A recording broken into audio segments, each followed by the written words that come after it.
بسم الله الرحمن الرحيم ألف لام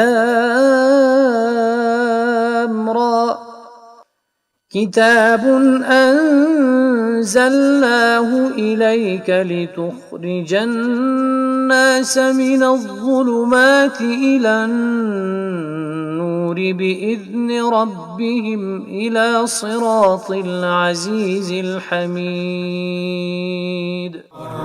قرآن کتاب ماست، در بیداری و خواب ماست، در ظلمت او شهاب ماست، هر جا او رهنمای ماست، هر جا او رهنمای ماست. هر کس قرآن بخواند روحش زنده بماند. فلا مضل له ومن يضلل فلا هادي له واشهد ان لا اله الا الله وحده لا شريك له واشهد ان محمدا عبده ورسوله. اما بعد فاعوذ بالله من الشيطان الرجيم. بسم الله الرحمن الرحيم. صراط الذين انعمت عليهم. الله متعال برای ما راهنمایی کو رای کسانی را که تو انعام کرده ای برشان. غیر المغضوب او مردم مغایر هستند، مخالف هستند امرای کسانی که غضب کرده شده، علیهم ولا الضالین، و مغایر هستند امرای کسانی که گمراهانند. تفسیر صراط الذین انعمت علیهم ما و شما شروع بودیم که کدام طایفه است که الله سرشان انعام کرده. یک آدمی که در راه هدایت روان میشه، کدام قسم رفقا و کدام قسم مردم امرایش باشه که روان شوه. الله متعال فرستی از او را یا لیستی از او را برای ما داد. طایفه هایی که الله سرش انعام کرده، لطف و مهربانی کامل خود کرده، و دو قسم مردم هستند. یک قسم مردم ها که در میدان علمی در درجه کمال رسیده، و یک قسم مردم که در درجه عمل در میدان عمل در درجه کمال رسیده. دو طایفه که در میدان علم در درجه کمال رسیده انبیاء علیهم السلام و صدیقین است، و دو طایفه دیگری که در میدان عمل در درجه کمال رسیده فرستی را که الله متعال برای ما داده، اگرچه انبیاء علیهم السلام موجود نیست که ما امرای انبیاء علیهم السلام یک جا شویم، همراه شویم و به همراهی از او خدمت دین الله متعال بکنیم. چرا که سلسله نبوت به محمد رسول الله صلی الله علیه و سلم خاتمه پیدا کرده. هر کسی بعد از او ادعای نبوت بکنه، ولو به هر رنگ و به هر لباس باشه، او ادعاها کلش مردود و باطل است. چرا که سلسله نبوت خاتمه پیدا کرده. نبوت پیغمبر صلی الله علیه و سلم تا روز قیامت تا انتهای دنیا را ادامه داره.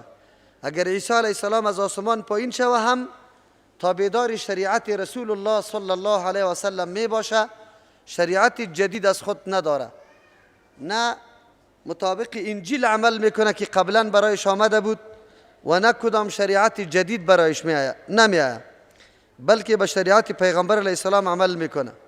از امو خاطر در یک موقع زمانی که صحابه یادآوری بعضی مسائل و موضوعات تورات کردن، چهره مبارک پیغمبر صلی الله علیه و سلم خیلی تغییر میکرد، به خاطر ازی که در موجودیت کتاب الله متعال هیچ گنجایش وجود نداره که کسی نعوذ بالله رجوع به کتب دیگه بکنه. از امو خاطر پیغمبر علیه السلام در حدیث میفرماید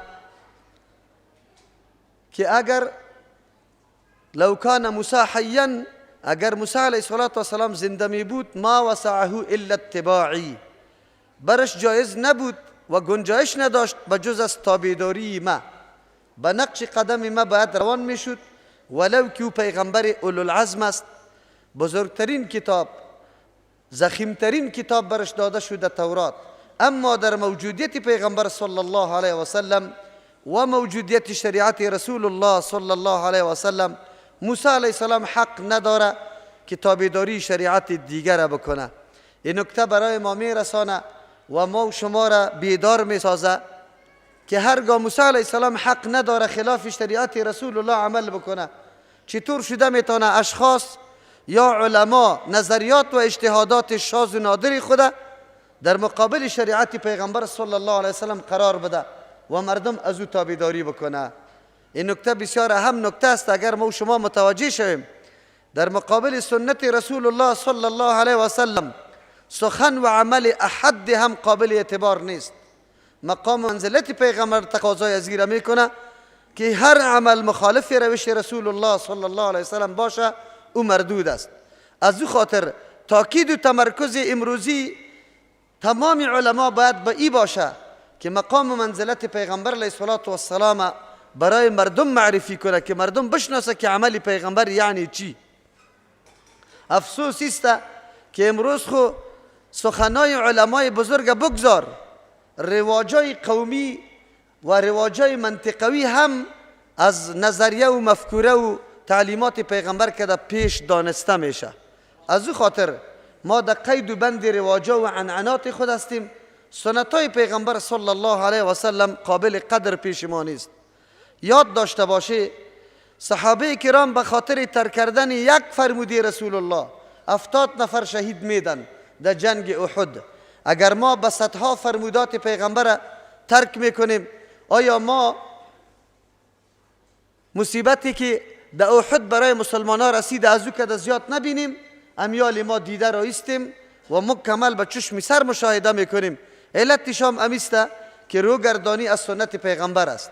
دین روز او برادر ما که اینجا بر ما نشسته بود می لرزید به خاطر ازی که دفاع از امام ابو حنیفه رحمه الله بکنه، لیکن خبر نداره که سنتای پیغمبر علیه السلام متروک است، مردم در مقابل جنگ میکنه او توی اینی قدر غیرتت بالا نمیشه که سنت پیغمبر چرا دفاع نشه.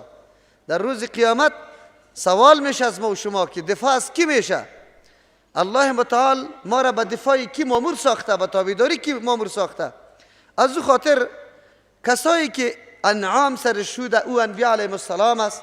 سلسله انبیاء علیهم السلام رفته ختم شده، در بیرون کسی وجود نداره که ما امروز به نام پیغمبر یک جا شویم حرکت بکنیم الا که در آخر عمر دنیا عیسی علیه السلام پایین میشه. لیکن غیر از او دیگه پیغمبر وجود نداره. اما صدیقین، شهدا و صالحین شده میتونه در اینمی عصر و دمی زمان هم امی تو افراد پیدا شوه. کسایی که قرآن و حدیث با محض شنیدنش تصدیق میکنه، عقل جنگی نمیکنه، ابلیس و شیطان واری قیاسا نمیکنه که الله برش فرمان بده که سجده کو و قیاس کنه که ما از آتش پیدا شدیم برای کسی که از خاک پیدا شده چطور سجده کنم. امروزی مسائل خیلی زیاد است. مردم ها هر کدامش فقط چرا سوالایش همیسته، تمام گناه های خود سری تقدیر حواله میکنه، ملامت تقدیر میسازه، انتقاد سری قانون الله داره. کسی که ترکار میکنه و حتما انجام خاتمش حتما شوم است، نامبارک است، نخواد ایمان قطع خود ببره. مسلمان بعد از ثبوت کلام الله متعال که ثابت شود که کلام الله است و کلام الله ثابت شده است، چرا که معجزه الله تعالی را دنیا با می قدر پیشرفت خود نتانسته یک آیت قرآن کریمه به مثل قرآن بسازه، یعنی و یک کلامی را جور بکنه مثل قرآن کریم باشه، نتانستن. این دلیل بالا ازی شد که معجزه رسول الله صلی الله علیه و سلم حق است و واقعیت داره و نبوت پیغمبر حق است. پس چیزی که آورده او هم حق و ضروری است. اگر عقل ما و تو برداشتش داره یا نداره تو باید تسلیم شوی. صدیقین همینطور مردم ها را میگه که با مجرد اینطور موضوعی که عقل قطعا نپذیره تو تسلیم شوی. زمانی که پیغمبر علیه السلام در بعضی حصه شب سفر کرد در بیت المقدس، از اونجا در آسمان ها رفت و پس در مو حصه شب آمده حالات آسمان بیان میکنه. مشرکین مکه میگفت نه تعالی را کجا بود، آلی کدام گپا را میزنه، مسافه راه 2 ماهه را چطور میگه که ما در بعضی حصه شب رفتیم. در او زمان نه طیاره بود نه موتر، هیچ کدامش نبود و عقلا ابا میورزید، انکار میکرد که کسی در ساعتهای خیلی کم مسافه خیلی زیاد طی بکنه و بروه. از او خاطر برشان بعید بود. باز در آسمان ها بالا شدن، ای خو خیلی برشان بعید و ناشنا بود. از امو خاطر به ابوبکر رضی الله عنه میگفت که خبرداری رفیقت آلی چی گپا گفته رایسته؟ گفت چی میگه؟ گفت اینطور میگه. گفت من تصدیق میکنم که راست میگه. ایرا مردم میگه صدیقین، عقل نمیپذیرفت. اما ابوبکر رضی الله عنه کدام حالت و صداقت رسول الله صلی الله علیه وسلم دیده بود، یقین داشت که آدم دروغ نمیگه، از او خاطر تصدیق میکرد. ما باید لا اقل صدیقین خوب باشیم، دین بدون چون و چرا بپذیریم، چرا که دین است، سخن الله است، سخن رسول الله است. چطور شده میتونه ما سخن الله و رسول الله را با باد انتقاد خود بگیریم، نعوذ بالله اعتراضات و انتقادات بکنیم؟ شما باور به الله بکنیم، مستشرقین علمای کفاری که مسائل اسلام می آموزه و آموختن مسائل اسلام هم به این خاطر که وا انتقاد اعتراض سر اسلام بکنه. از وقت امروز مسلمانای خودی ما زیاد انتقاد اعتراض داره. یکیش میگه زنا چرا حرام شده، دیگهش میگه این قیدگیری چرا است، دیگهش میگه دایی روزای دراز و گرمی چرا روزه است، دیگهش میگه که نماز صبحی در وقت خو نماز چرا است، دیگهش میگه که آدم نان بخوره باز تراویح چرا است. این انتقاداتی است که از طرف ملحدین بشود و این نعوذ بالله بسا اوقات انسان از دایره اسلام بیرون میکنه. علتش است که اتکا سر فلسفه و عقل خود میکنه، در حالی که عقل و فلسفه انسانی بسیار ناقص است، او محصور است، محاصره شده از طرف قواهای متنوع، قوی غضب، قوی وهم، قوی شهوت، تاثیرات ما حول محیط، از هر طرف او مغلوب است، نمیتونه هم اشیاء حقیقتش، هم اشیاء اهمیتش، مصلحتش درک کرده بتانه. برای مسلمان مناسب است که تصدیق بکنه امر. سوم چیز که برای ما ضرور است، اول دعوت انبیاء علیهم السلام بود که ما باید دعوت رای انبیاء را در پیش بگیریم، به سوی الله دعوت بدیم، به سوی الله دعوت، به سوی توحید و یکتاپرستی الله دعوت دادن است. موضوع مسئله که خیلی اهمیت داشت در جامعه ما و شما، چرا ما گفتیم که هر گناه در اینجا علنی به طور زیاد وجود نداره، اما یگانه گناهی که منفورترین و بدترین و مبغوضترین گناه است به نزد الله او خیلی زیاد است در بین مردم که شرک است. باید این گلمش چیده شود و این وقتی چیده میشه که هر کدام ما و شما فقط دعوتگر توحید الله باشیم. اگر دعوتگر توحید الله متعال نباشیم، باز دیگه وظیفه خوب و مسئولیت خود ادا نکردیم. از او خاطر آمدن ما به درس قرآن کریم ما را این مسئولیت در ذمه ما میپرته که ما دعوت به سوی یکتاپرستی الله بکنیم، مردم الله را بشناسه، از غیر الله منحرف شوه، غیر الله را بگذاره. این موضوع خیلی مهم موضوع بود و این رای انبیاء علیهم السلام است. خوشا به حال او مردمی که واقعا گوشه از عمر خود در نشر اشاعت توحید الله و یکتاپرستی الله میگذرانه و الله امی زمینه را برش مساعد میکنه که امی طور موقع برش حاصل میشه که یک نفر عقیده صحیحه توسط تو پیدا بکنه. این طور آدم واقعا خوشبختترین آدم است و این اول مرحله برای انسان است. دوم، هر موضوع مسئله دینه بیچون و چرا پذیرفتن. سوم، این دین و دعوت برای خود فداکاری داره، قربانی طلب میکنه. دین همون طور نامده، صحابه جان خود قربان کرده، اولاد خود قربان کرده. شما وقتی سیرت ها را میبینی، سیرت صحابه کرام و کدام مشقت ها و تکالیف برداشت کرده برای رساندن عقیده توحید الله متعال و رساندن تعلیمات والای انسانی و واقعا اسلامی از رسول الله صلی الله علیه وسلم. این را به ما و شما رسانده. از او خاطر ما نیاز داریم به این که در جمله شهدا خود شامل کنیم، خود آرام نگیریم. دفاع از سنت رسول الله، دفاع از توحید الله متعال، این فریضه و لازمه زندگی ما و شماست. ما در مجالس نشسته می باشیم، تعرض سر توحید الله میشه، آرام میگیریم خدا. تعرض سر حدیث پیغمبر میشه، سنت رسول الله میشه، آرام میگیریم خدا. مخو از این خاطر باری را یادآور میشم که علمای ما در روز قیامت در پیشگاه الله متعال جواب میده. زمانی که نشسته می باشه و یک فرد برش مراجعه میکنه، از پیشش سوال میکنه رفع الیدین چیست؟ و این بیچاره حتی گفته نمیتونه که بله یک سنت رسول الله صلی الله علیه و سلم است. این آدم چطور در کدام فرقه از همین منعم علیهم خود داخل میکنه؟ راستی تا نبگه او مولا صاحب دعوت به توحید ندادی، به سنت ندادی، صدیقین نشدی، تصدیق نکردی امی موضوع را که لا اقل خو بیان میکردی، دفاع نکردی و در کل عمر قطع بدعتا ملوث بودی. خیر تو در کدام، در این 4 گروه در کدامش خود شامل کرده ای؟ سند برم بده، تمام عمرت به می سیستم تیر میشه. ما از اینمی ارزش اسلامی خود که الله برای ما بیان میکنه باید دفاع بکنیم. اگر خونی ما میریزه، آبروی ما میریزه، مال اولاد ما تباه میشه، لیکن در مقابل دفاع از دین هیچ کدام باکی نداره. دنیا را الله پیدا به می خاطر کرده، ما را الله پیدا نکرده که ناز و نعمت و عیش و عشرت دمی دنیا بکنیم. این داری فانی است، کلگی رفتنی است. اما خوشا به حال او کسی که او این داری فانی را ذریعه و سبب برای دار بقای عزت دار بقای خود جور کرده، عمر خود واقعا در خدمت دین میگذرانه، دفاع میکنه.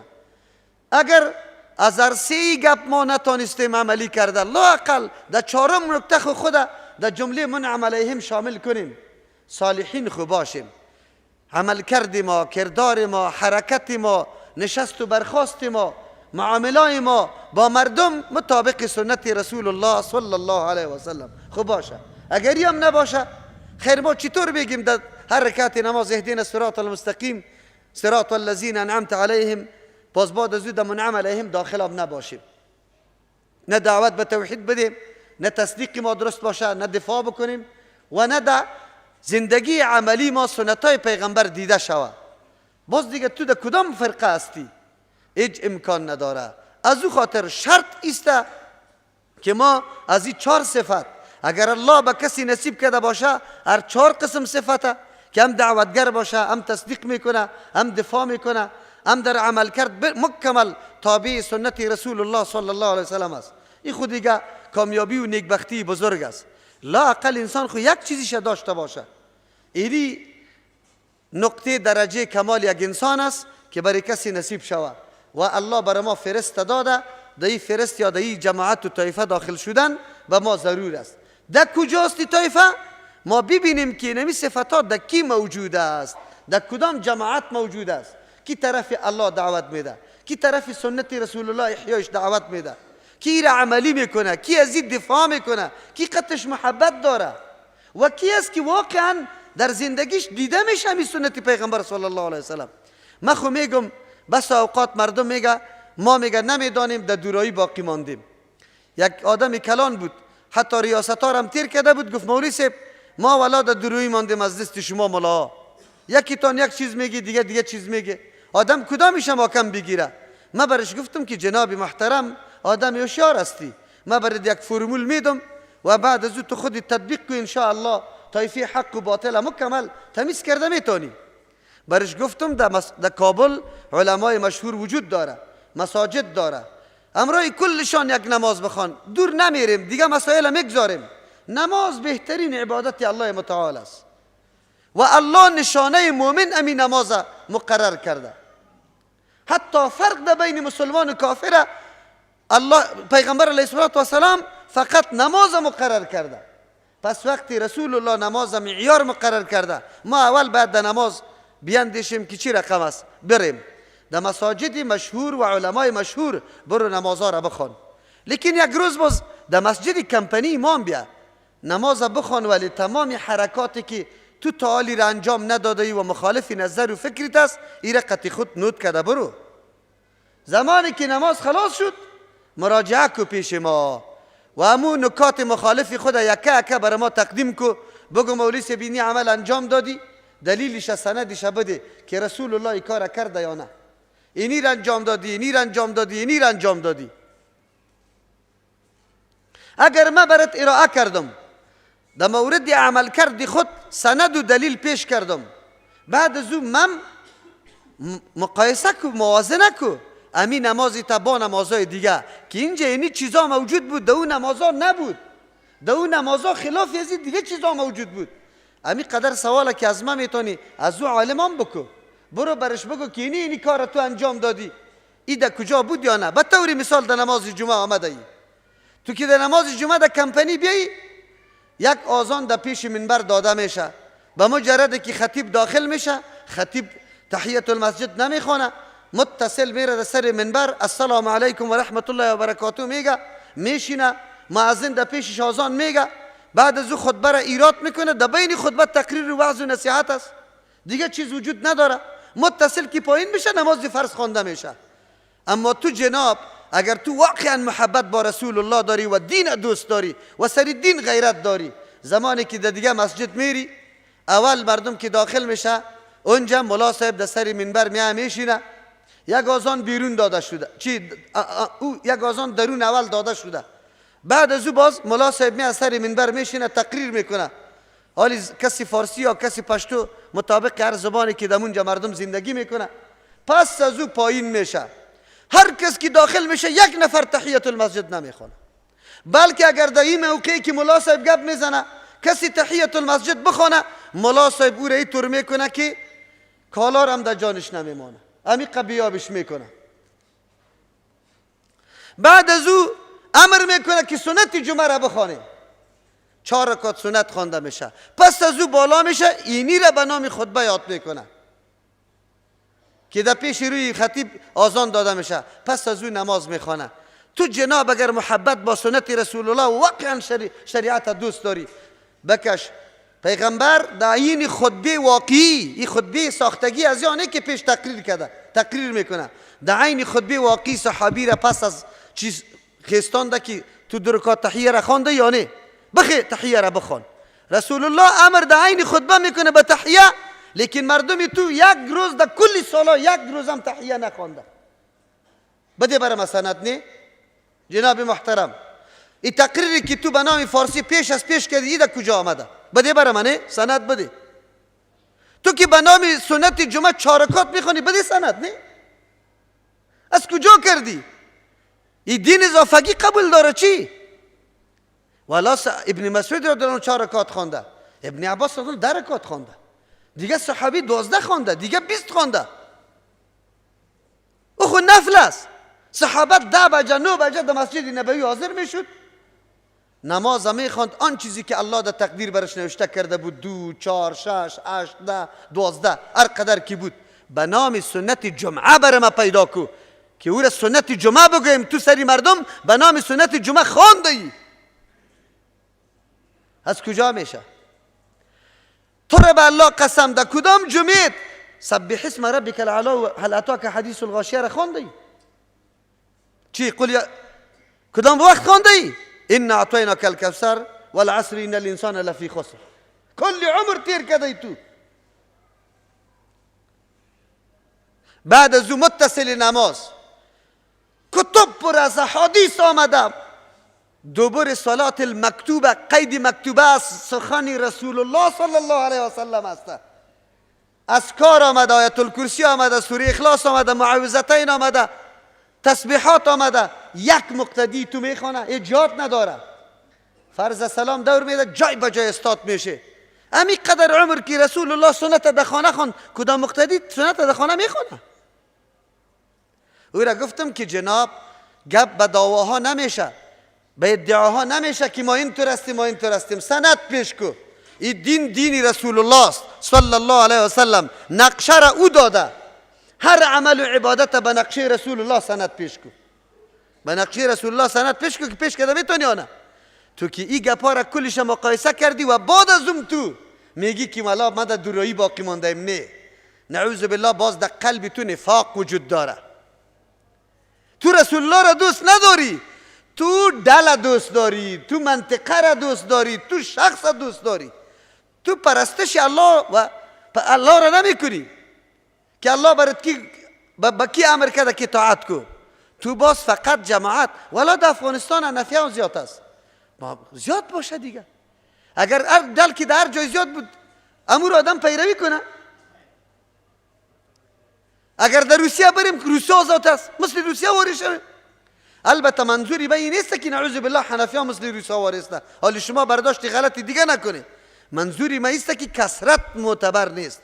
اگر کثرت معتبر می بود ابراهیم علیه السلام تابع می بود، خیر خلاص یک شخص بود. حق معتبر است. چی معتبر است؟ محمد رسول الله که آمد چند نفر بود که سری حق موجود بود؟ 1 نفر بود. 1 نفر است دنبال حق میره. ابوبکر که امرای رسول الله میشه، مردم زیاد از قطش میشه، یعنی که 1 رسول الله است. 1 رسول الله است صلی الله علیه و سلم. ما پشت دلیل میریم، پشت دین میریم. طایفه را یک دفعه بیار بریم اینالی نماز. امیالی دمی کابل برای از اینکه واقعیت ثابت شود در مساجد میگردیم در کدام مسجد چه قسم نماز خوانده میشه، خلاص در کدام مسجد چه قسم نماز خوانده میشه. در اون مسجدی که ما ادعایش داریم بیا نمازی تا بخوان و در مسجد های دیگه هم برو نمازی تا بخوان و بعد از او ترازوی انصاف پیش خودی از انصاف کار بگی. تو را به الله قسم عبادت در کجاست و چه قسم است؟ خدا در کوچه حسنی چپ نزن. اینطور فکر نکو روز قیامت الله متعال قدر حجت سر تو قایم کرده که یک چیزم باقی نمانده. اگر تا امروز این سخنا را ما نمیگفتیم برای تو عذر بود. تو در روز قیامت میگفتی که یا الله برای ما کسی تشریح نکرده بود، برای ما کسی توضیح نکرده بود، اما امروز بعد از این برای تو عذر باقی نمانده. امروز برای تو حقایق بالکل منکشف شده که من تابعداری چی را بکنم و چه قسمه بکنم. بعد از تو عذر نداری. چرا؟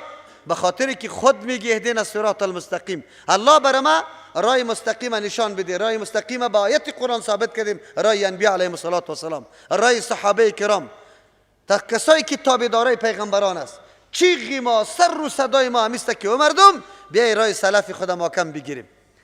به مو را که سلف روان شده امو را محکم بگیریم، در دین زیادت و نقصان نکنیم. فریاد ما به می خاطر است. امی ائمه اربعه سلف است. کاش که شما قول از را بپذیره.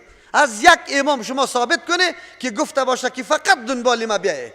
اگر ثابت ساخته مرا اعدام کنه. اگر ثابت ساخته که یکی از امام اربعه از مجتهدین گفته باشه که بیایید دنبال ما دیگه طرف نروی. خیر چرا؟ شما خود مخالفت اماما را کرده. در روز قیامت انشالله امی اماما بر علیه شما شاهدی میده و پیش الله میگه که یا الله ما نگفته بودیم یارا که دنبال ما بدوی، ما یارا توصیه کرده بودیم. امام ابو حنیفه رحمه الله فریاد میکنه میگه که ما گفته بودم اذا صح الحدیث فهو مذهبی. ما شاگردای خدا گفته بودم که تمام چیزای مرا نوشته نکنه، با قول ما فتوا نده تا وقتی که ماخذش دلیلش پیدا نکرده. شماستی که مخالفت امامای تو نکردی. ام مخالفت کتاب الله، ام مخالفت حدیث رسول الله، ام مخالفت اماما. الحمدلله ما موافقت کتاب الله را هم کردیم، حدیث رسول الله را هم کردیم و اقوال ائمه مجتهدین هم کردیم. هر کدامشان نمیگه که قول و عمل ما مخالف حدیث پیغمبر باشه. در کجا بزن؟ در دیوال بزن.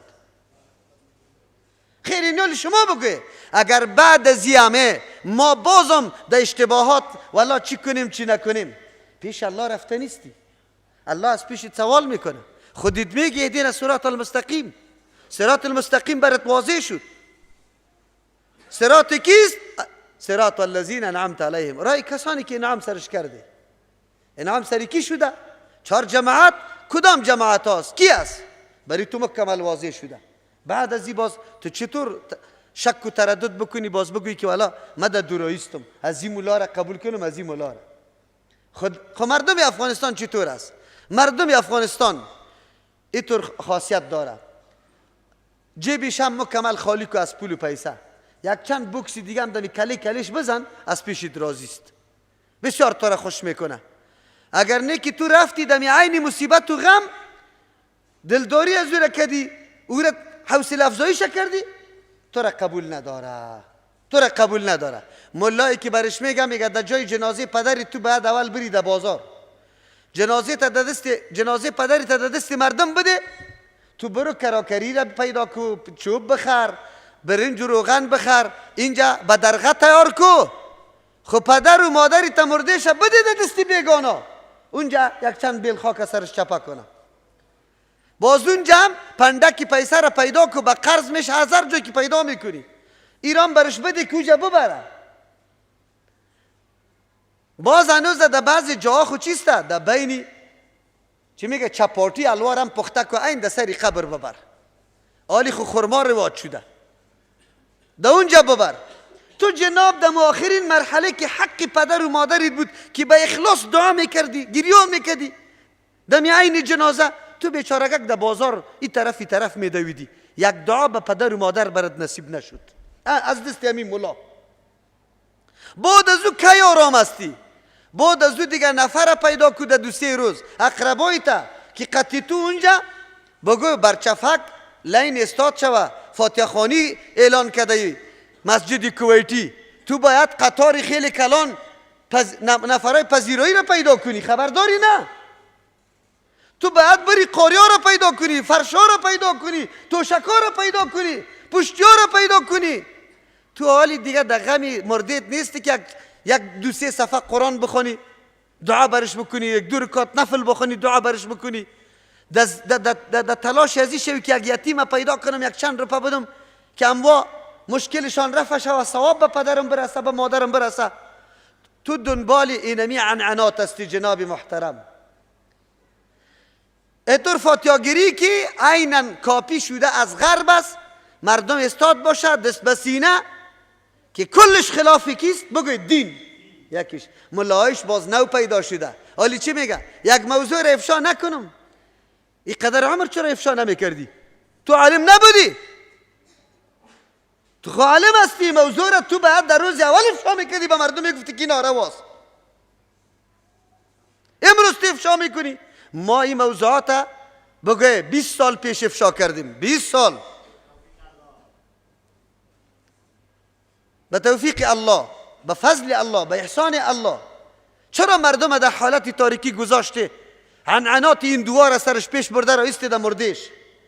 بعد از او تو بیچارگک الا جمعی تیار کو، در روز پنجشنبه اوجا دکانداری تست، سوگری تست، اینجا از دلت الله خبر داره. باز بعد از او مردم تکلیف بده، کلش دکانداره را کارت روان میکنی و بیچاره در دوروی پای یک دفعه میگه که برم، اگر برم خو امروز 1 لک روپه نقص میکنم از دکانم، اگر نرم خفه میشه. مردمم تباه کردی، خودم تباه کردی، کاری غلط و نادرست هم انجام دادی، ختم ریایی هم شروع کردی، قرآن در عمر پس نکردی، در 1 روز در خانت خودت نشیشی قرآن کریم پس نکردی که تلاوت کنی. امروز به خاطر مردیت به نام ختم سپاره را توزیع کرده رایستی، قاریای کور آورده ای به اجرت. یک چیزی که آدم به اجرت انجام بده او ثواب داره؟ خیر خودش ثواب نداره، بده یک کس چی را بده. باز بری تو خوب نشان داده بیشی ای چند دانه جمعی را خو خلاص کردی، باز بیشی دیگه صدقه نکو. اگر در خانت هر قدر آدمی غریب و بیچاره آمد به نام الله صدا کرد، باز 100 روپه هم نده، خود 40 روز که پوره شد باز دیگاره باز بار کو. تو این دوستی یا مسلمان؟ ای پدرت 39 روزی دیگه دمی آتش خوپه خورده رویی بود، تو چرا صدقه نمی کردی؟ باز بیشی 40 روز که تیر شد باز دیگه خو کو. اگر هر قدر نیازمند پیدا شد، نه با تفلکی خود یقین به الله بکو، قاعده بغدادی نمیگیری. قرآن کریمی که از عربستان مردم روان میکنه، آجی هستی خو میایی با مولوی صاحب میگی که مولوی صاحب یک قرآن کریم خوب بده. واجی صاحب تو پولدار هستی، یک قرآن کریم از ما طلب نکو، برو در اوجا کتابخانه 100 قرآن کریم تو هدیه کو، بیار دهید درس تفلا بده به تفلا. از تفلا سوال کو که کدام کتاب شما میخوانه که ما براتون بیارم که پدر و مادر عزیز و محبوبم وفات کرده ثواب برش برسه. 1 سال تو جناب محترم باقی ماندی به جز از شکم پرستی، 1 سال بعد باز به نام سال پورگی باز کارت توزیع میکنی. این کدام دین است؟ بگوی کدام دین است؟ این کدام ملا و علم میگه پاره میگه که هسته؟ این رسم هندواست یا رسم مسلمان؟ رسول الله گفته دان خدا کاچی میکنیم، ما در دورویی باقی ماندیم. پیش کو سندیت از پیغمبر نی؟ اگر واقعا تابع پیغمبر هستی، محبت با پیغمبر داری، با کدام دل هستی؟ ببینه امی مولا انوزا ام پیسی تا گرفت، ام تو را خواب لغت مال کرد، ام قرضدار کرد، لیکن عالم موحد برات میگه که بیا درکم خیرات و صدقات در هر ساعت میشه، اما برای اهلش، برای مستحقش. ما تو را نمیگیم دیگ بار کو، خودم به تکلیف کو، پیسه اضافه را به کراکری بده. برات میگه که تو قرآن کریم بخر، تفسیر بخر، دمی عالم مسجد تفسیر بخر که حکایت های دروغ از کتاب های دروغ نگوید از سر منبر. حدیث برش بخر که قرآن حدیث بگویا در سر منبر. دمی اولادی صدقه که زنی در خانه پدر میره تو را به الله قسم در گریان نمیره، 4 روپه برش نمیدی که او یک سوغات بگیره. تو دین فهمیده ای؟ دین کجاست؟ ما باز میشینیم میگیم نه ما ولا در دورایی باقی مانده. تو که غم اینمی عالم موحد در تلاش اولادت است، خودش میره اولاد تو را میشانه، پول پیسه نمیگیره، اجرت نمیگیره، برای اولادی تو درس میگه، تو خودت می اولادت از صحنه درسش حلقه درسش میکشی، برو یا خوب پیسه از اسرائیل برش میآید. کاش که اسرائیلی لعنتی بر ما پیسه روان کنه که این تو مجلس های قرآن دایر کنیم. پیسه شام کی برام به ما بده؟ بگه اسرائیل بده. عجیب است. پیسه رم اسرائیل بده، یهود بده، نصارا بده که ما در ضد یهود و نصارا به مردم درس بدیم. همین امکان داره؟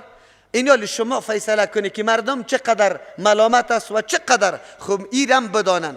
به این سر و صدا به الله قسم اگر خلاص شویم پیش الله متعال رفته نیستیم، به الله جواب داده نیستیم، یکه صحنه ورق سخن یک الله متعال از ما سوال میکنه که چی کردیم در زندگی خود؟ دین دوست داشتیم یا نه؟ برای تقویت دین قدم بالا کردیم یا نه؟ برای تقویت دین یک سخن گفتیم یا نه؟ الله از پیش ما سوال میکنه. صراط الذین انعمت علیهم، میگیم یا الله رای کسانی که تو سرش انعام کرده ای. واضح گپ است که کسی در میدان علمی و عملی در قله کمالش رسیده یا منعم علیهم است، الله سرشان انعام کرده. مراد از انعام چی بود؟ بگید توفیق ایمان درست، توفیق هدایت درست الله برش نصیب کرده بود. الله نصیب ما و شما بکنه. صراط الذین انعمت علیهم غیر المغضوب علیهم ولا الضالین. این نکته بسیار مهم نکته است. منعم علیهم کدام طایفه است؟ اوصاف ثبوتیش الله بر ما بیان کرد. اوصاف ثبوتی منعم علیهم کسانی بود که الله سرش انعام کرده بود. انعام که سری کسی شده بود 4 صفت داشت.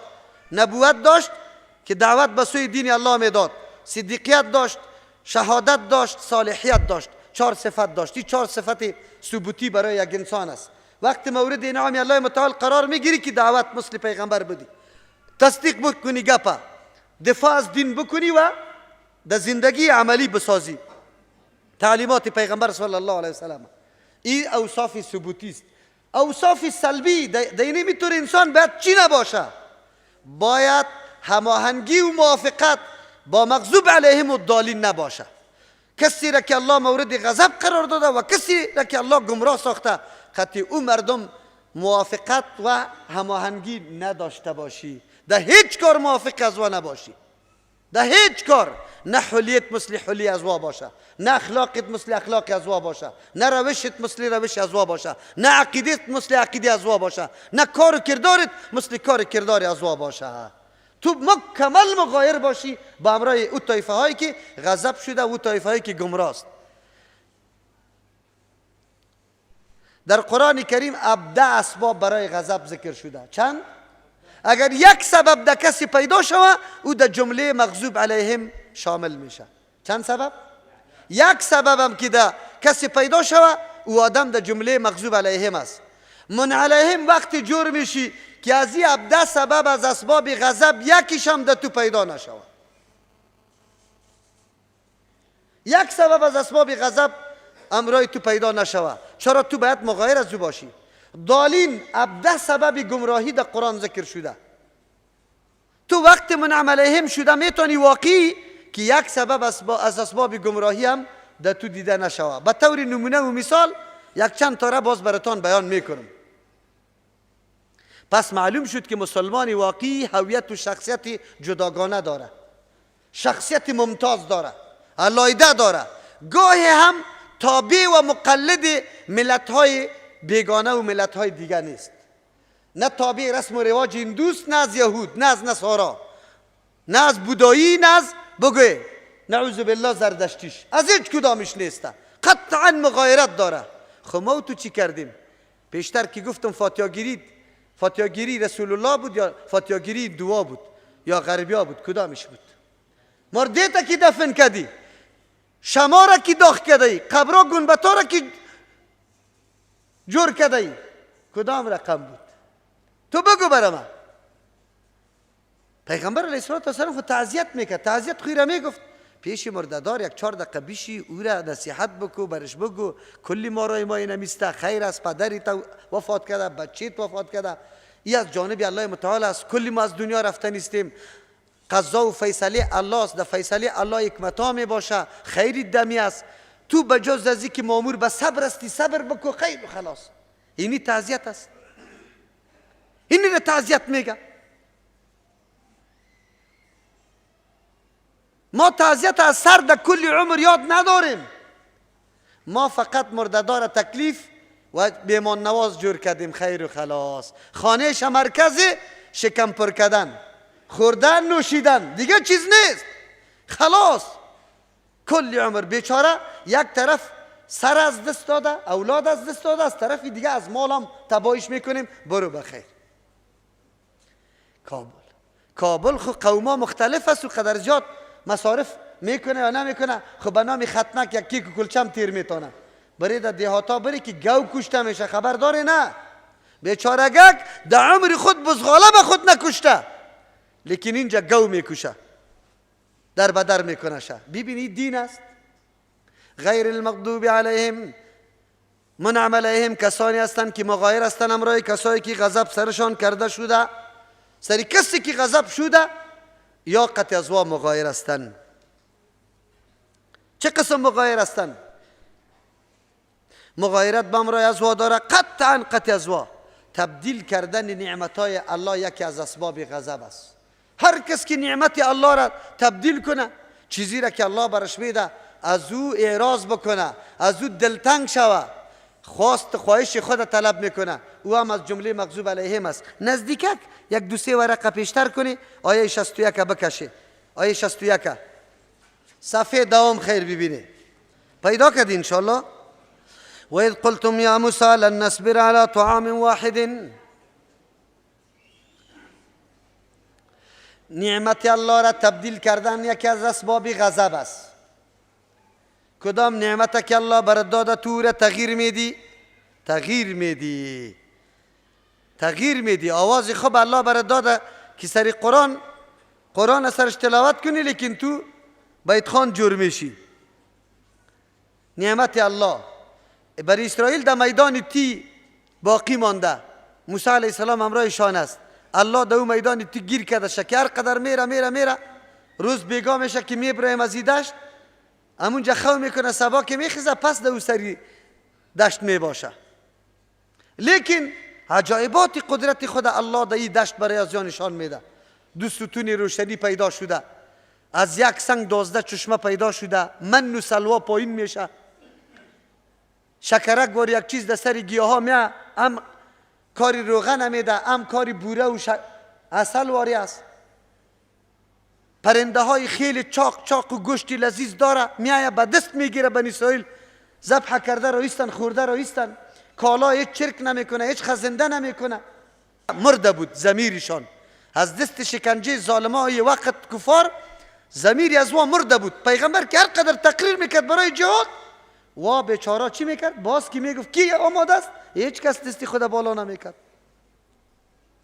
الله متعال خواسته بود که در این دشتی مردم باقی بمانه، و مردمایی که چشمسوز شده از دست شکنجه ظالما و کفار یا یکه بمره. نسل نوجوان جدید که تا آلی را در مقابل ظالما قرار نگرفته، چشمش نسوخته، بعد از او چی شود؟ تقریر شد این جوانا آماده برای چی شدن؟ جهاد. اینجا از خاطر باقی مانده. چند وقت که تیر شد این مردم ها شروع کردن چی گفتن؟ و اذ قلتم یا موسی، در آن وقتی که شما گفتی اهل کتاب، پدرایتان گفته بود به موسی علیه السلام، لن نصبر علی طعام واحد، ما اکتفا نمی کنیم دیگه، بس نمی کنیم بالای یک نوع طعام، یک قسم طعام دلی ما را زده. فادع لنا ربک، طلب کو بر ما از پروردگاری خود. عمیق عقیده داره که والا پیغمبر داده نمیتونه، دادنی الله هست. از او خاطر میگه طلب کو برای ما از پروردگارت یخرج لنا که بکشه برای ما مما از آن چیزایی که تنبت الارض زمین او را می رویانه من بقلها از ترکاری ها و قصای ها بادرنگ و تره چیزا و فومی ها سیر و عدس ها نسک و بصل ها گندنه و پیاز. امروز هم ما و شما زیاد خوش داریم. بیگاه در تراویح که یک آرق میکشه بسته صفه در تکلیف میاره، بسته صفه. من براتون گفتم که کسی کار میکنه باز در مسجد باید حاضر نشوه. رسول الله منع کرده. ملائکه تو اذیت میدی، همسایه و کسی که در پالیت استاد میشه اذیت میدی. بوی دهن اسلام آنقدر اهتمام نظافت کرده. مسواک چرا اینقدر تاکید شده؟ رسول الله چرا میگه که جبریل امین اینقدر مرا امر به مسواک میکرد که من اینطور فکر میکردم که بیره های ما شاید بشاره. او چرا اینطور است؟ او تاکید برای امت است. تو برس بزن، تو مسواک بزن که دهنت بوی نده. سخن که میگی یک آدم داده میرید استاد شده بتونه. زن و شوهر که زندگی میکنه باید یکی از دیگه نفرت نکنه. اسلامی را برات میگه برو مسلمان های حالی هسته که یقین به الله بکو در پالویش چی نمیشه؟ نزدیک استاد شده نمیتونی. یک تعداد لنگی ها را ما کم گرفته. لنگی ها ما براتون بارها گفتم نه لنگی ریش سفید نه دخوه همون رسو نمیکنه شه. خوی قدر چرک و چتل می باشه بدبوی عرق زده که اگر در تونس یک دفعه می سری خدایی طرف کرد باز من مرد هستی قریب که زوف کنی. اسلامی را نمیگه مردم نکنی. اسلام نامبت نکنه. اسلام دین نظافت و پاکی است، حیثیت و شرافت است. تاکید کرده. اینجا بنی اسرائیل تقاضای چی را داره؟ گندنه و سیر و ایگپا را داره. چیزای ازیره. اون نعمت سعی کنه به آلایش، به محنت، به زحمت حلال، هیچ به حرام بودن داشت نبود. ای که تو خودت کشت کار میکنی نوبتا و دزدی نکده ای؟ ورخی آب یک کمی زیاد کردی طرفی خود رفتی چپه کردی، کوتیش از کجا دادی؟ از کجا تخمک پیدا کردی؟ رفتی نفر جریمه کردی، باز رفتی گندم از بازار خریدی در زمینت کاریدی. مکمل حرام. یه چیزی حلال امان دی در پشت حرام رفتی تبدیل میکنی. پیغمبر علیه السلام چی برش میگه؟ موسی علیه السلام قال تستبدلون، گفت موسی علیه السلام شما عوض میگیره، در عوض طلب میکنه. الذی اتر طعامه هو ادنا، که خیلی درجهش پایین است، بالذی در مقابلی اتر طعامه که هو خیر، او خیلی بالا و بهتر است. خیری طور که است شما اصلا آرامی و راحت خوش نداره. بره دیگه در کجا زندگی میکنه باز چیست؟ معده‌تان چپاتی طلب داره. عجیب است. سرنوشتتان تعیین کنه. حالی مردم چی میگه؟ والله چقدر بدم نیسته، والله چقدر بدم نیره. تو ببار آوردی نه آوردی ببار؟ راستی تا بگو. اولادی تو بود رفت کمونست شد، لینن پذیرفت الله را اله کرد، طریقه لینن عملی میکنه رسول الله را فراموش کرد. تو بودی. این مصیبت خودی تا آوردی. گله نکن، شکایت نکن. آلی متوجه شو اولادی تا. آلی او وقت که یک روز بود آلی بگوی به صدها مملکت در دنبالت است. تو خبر داری؟ ای بچه و دخترت که میبرایه، ای تلویزیون که در خانت هست، ای اینترنتی که در خانت هست، تو خبر داری که چی کارو کرده رویسته؟ دختری بچه تا خبر داری؟ ایسته که در قرآن بیا باز پایش میده میکنی. اگر در درس قرآن بیا باز نمیمانی. در دیگه کارا کلش آزاد است. از دست خودی ماست. امروز هم تو جلوگیری کو که سبا آینده خیر است. اگر ما تو براحت نفس نکشیدیم، زندگی نتونستیم، آینده نواسه و کواسه ما تو یک کمی نفس آرام بکشه. اولادی با غیرت باشه، مردمی با دیانت باشه، فضای صمیمیت و محبت بدانن، از قرآن و حدیث معلومات داشته باشه. امروز کوشش کو. امروز تو کمر فقط برای بسته کردن مرکز دعوت توحید بسته کرده نمیمانیشه. راستی تا بگو کی است؟ انتقاد سری کی میکنی؟ میخوایی که افغانستان آرام باشه، لیکن میکنی کاری چی را؟ افغانستان کی آرام میشه؟ که برم من چاپلوسی امریکا را بکنم، انگلستان و روسیه را بکنم، چین و فرانسه را بکنم یا اینجا قطع برادری ناراضی خود، قطع برادری که قطم جنگیست، ما میرم برش بغل باز میکنم که بیا درکم چی چیز از ما مطالبه داری، ما سر رو جانم قربانید بگی، لیکن موافق دین زندگی کنیم. بیا پیشو. ما خو یکی ما از ایران میگیریم، دیگه ما از پاکستان و دیگه ما از روسیه، دیگه ما از فرانسه، دیگه ما از امریکا، دیگه ما از انگلستان. باز میگیم ولی بدم نیسته. بازم میگم تا که نسلا ما جور نشویم اینطوری جور نمیشیم. نسلا وقتی جور میشیم که اولادی ما با قرآن و حدیث تربیه شود. اولاد ما، سیاسری ما، خودی ما، سنوی ما، بچه ما، پدر ما، کاکای ما، مامای ما، کل ما با قرآن و حدیث تربیه شویم. راستی تا نبگوی کدام خاندانی که همینطور موحد است دمو خاندان کدام جنجال پیدا میشه، با مجردی که ادنا گپ پیدا میشه کلشان چی میگه؟ چیزی که قرآن و حدیث میگه فیصله کنه. هیچ کس خفه نمیشه، هیچ کس خفه نمیشه، حتی جنجالش تا محکمه هم نمیرسه. این برکت قرآن و حدیث است. لیکن ما تو قرآن و حدیث پشتی سر انداختیم، باز میگیم بدم نیسته. بدم نیره ما تو آوردیم. همین دختریت که به این سیستم میبرایه، راستی تا بگو این بدن میره به بار ناورده، صدها جوانم مصروفی خود نساخته، خود دختری توست، همشیری توست، چرا به این فیشن به این کار میره؟ چرا مانع نمیشی؟ تو بدم نی آوردی. امی بچه که اونجا میره قمار میزنه، شراب میخوره، امروز روزه میخوره، این بچه کیسته؟ بچه ما توسته. بیا ما تو کار کنیم. اینطور نمیشه. بنی اسرائیل واره خودشان در دشت نشسته است که آب پیدا نمیشه، آب برای نوشیدنش از توسط معجزه موسی علیه السلام از سنگ میبراید او دلشان تقاضای ترکاری میکنه. عجیب است. یک چیزی اسباب و وسایل خود داشته باشی. ان الله لا یغیر ما بقوم حتی یغیروا ما بانفسهم. این حالت تبدیل نمیشه سر یک قوم تا وقتی که مردم حرکت نکنه، مردم یک کمی بیدار و هوشیار نشوه. الله پیغمبر برش چی گفت؟ فإن لكم ما سألتم. یقینا برای شما همون چیزی است که شما سوال داره. برای در قریه جایی که جوی آب است بکاری زمین ها را. و ضربت علیهم الذلة والمسکنه. تاپه لگانده شد، چاپ شد بالایشان از ذلت و خواری و المسکنه و فقیری و ناچاری. الله اینطور خوار و ذلیل کرد شانه. و باءوا بغضب من الله. گرفتار شدن به غضب کی؟ الله متعال. یکی از اسباب غضب تبدیل نعمت الله هست. تبدیل چی هست؟ که نعمت الله سرت شده تو او را تغییر میدی، میری اون نعمت اعلا بکنی دیگه طرف. اسلام تغییر دادی. امروز کل ما یک نفر مستثنا نیستیم در این جمله، با شمول خودم ما نعمت الله را تغییر دادیم. در اینجا نظامی که الله روان کرده قرآن نظام قرآنی حاکم باشه خوب است یا نظام دموکراسی؟ شما بگوی تبدیل کردیم یا نکردیم؟ نکردی تبدیل؟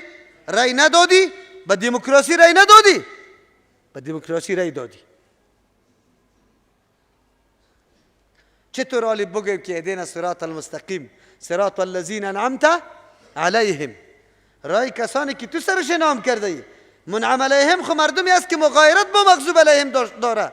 و ما بسته قانونی خود تبدیل کردیم، قانونی که الله ساخته که علم محیط داره، مصلحت ها و ضرورت های ما برش معلوم است، مطابق تمام ضروریات ما قانون ساخته. او را ما ترک میکنم، میرم 4 قانونی ساخته شده خواهش پرستای غرب میارم سری ملت خود تحمیل میکنم. از این که ظلم بزرگ دیگه هست؟ از این که جفای بزرگ دیگه هست؟ مردم حالی به دموکراسی خیلی ارزش قائل است یا به قرآن؟ به دموکراسی ارزش قائل است. دوم کفر به قرآن کریم. همین آیت 90 شه پیشتر بروی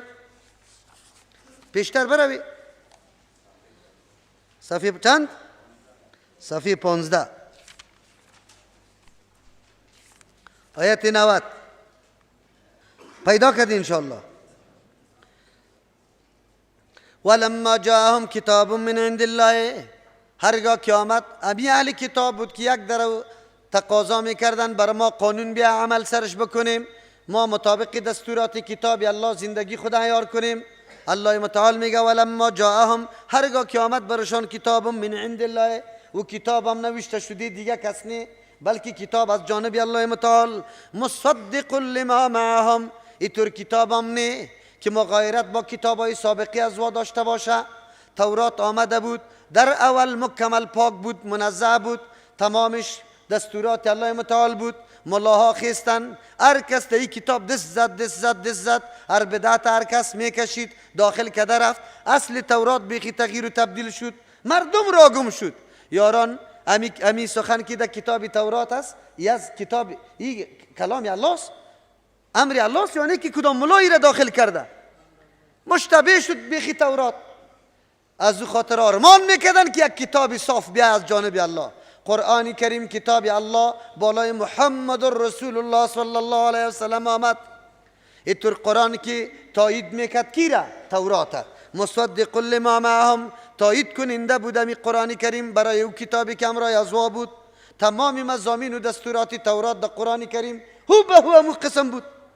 و کانوا من قبل، بودن پیش ازی یستفتحون علی الذین کفروا، خبر میدادن برای غلبه حاصل کردن به کسانی که کافر بودن.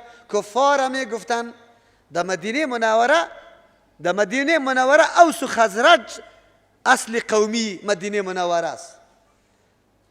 یهود بنو قریظه، بنو نذیر، بنو قینقاع یا مدگیس از فلسطین. چرا آمده؟ به این خاطر آمده که آخری پیغمبر پیدا میشه، ظهور میکنه در سرزمین عربستان. محل هجرتش مدینه منور است. اینجا ما باشیم که در وقت آخر ما قطش همراهی شویم. چرا؟ فضیلت امت خوانده بود در کتاب تورات، از فضیلت امت خبر بود، میخواستن به رسول الله صلی الله علیه وسلم امتی بگردن. لیکن اینجا که آمد پیری مریدی را شروع کرد، دکانداریشان. اینجا الله متعال میگه اینجا به کفار چی میگفت؟ به کفار خبر میداد، گفت یک وقت یک پیغمبر میآید ما قطش یک جا میشیم، باز الله کامیابی را نصیب ما میکنه. حالی ما زیر دست شما هستیم، آخر ما سرتان زور میشیم. یستفتحون، طلب غلبه را، خبری غلبه حاصل کردن میدادن علی الذین کفروا، بلای کفار. لیکن چی شد؟ فلما جاءهم، هرگاه که آمد برشان ما عرفو، آن چیزی که میشناختن. اینطور هم نیست که ناشنا باشه پیششان. کتاب الله آمد، قرآن، مسائل دینی را پیش آگاه بودن، موافق تورات بودن. چی کردن؟ کفروا به، انکار کردن از کتاب الله متعال. انکار کردن، انکار از قرآن در عقیده، نمیپذیریم که کتاب الله باشه. انکار از عمل، ما سری قرآن کریم عمل نمی کنیم.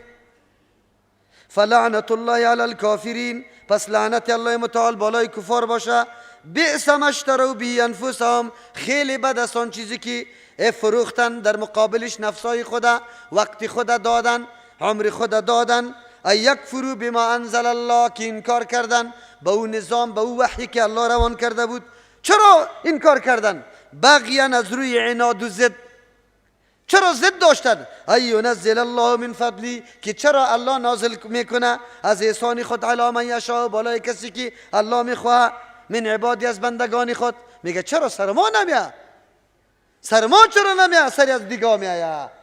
میشناختن که قرآن کریم حق است و فکر میکردن که در بین ما شاید پیغمبر بیا، کتاب سر ما بیا، لیکن این سری محمد رسول الله آمد.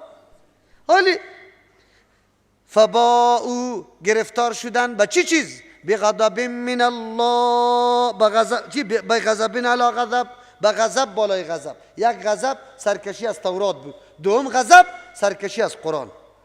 وللکافرین عذاب مهین، برای کفار عذابی رسوا کننده است. یکی از اسباب غضب چیست؟ کفر ورزیدن به کتاب الله، کفر ورزیدن، انکار کردن از کتاب الله. ما خو الحمدلله یک مسلمان هم شاید پیدا نشود که بگوید که ما سری قرآن ایمان نداریم. کل ما میگیم چیسته؟ سری قرآن چی داریم؟ ایمان داریم. امیر خو میگیم، اما وقتی که موقع عمل کردن به قرآن بیاید، باز کجا میشیم؟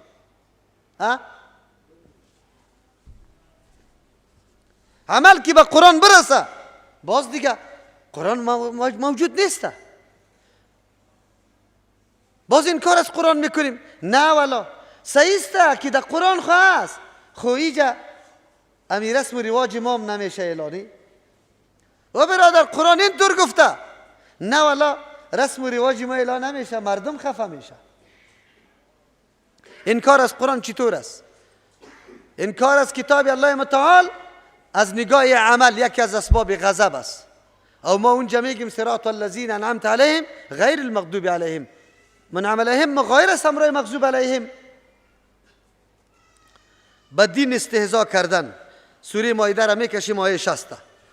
بدین استهزاء. ابی یک دو سه نمونه را بیان میکنم، از هر کدامش بس است. اعوذ بالله من الشیطان الرجیم. آیت 59 را میخوانم.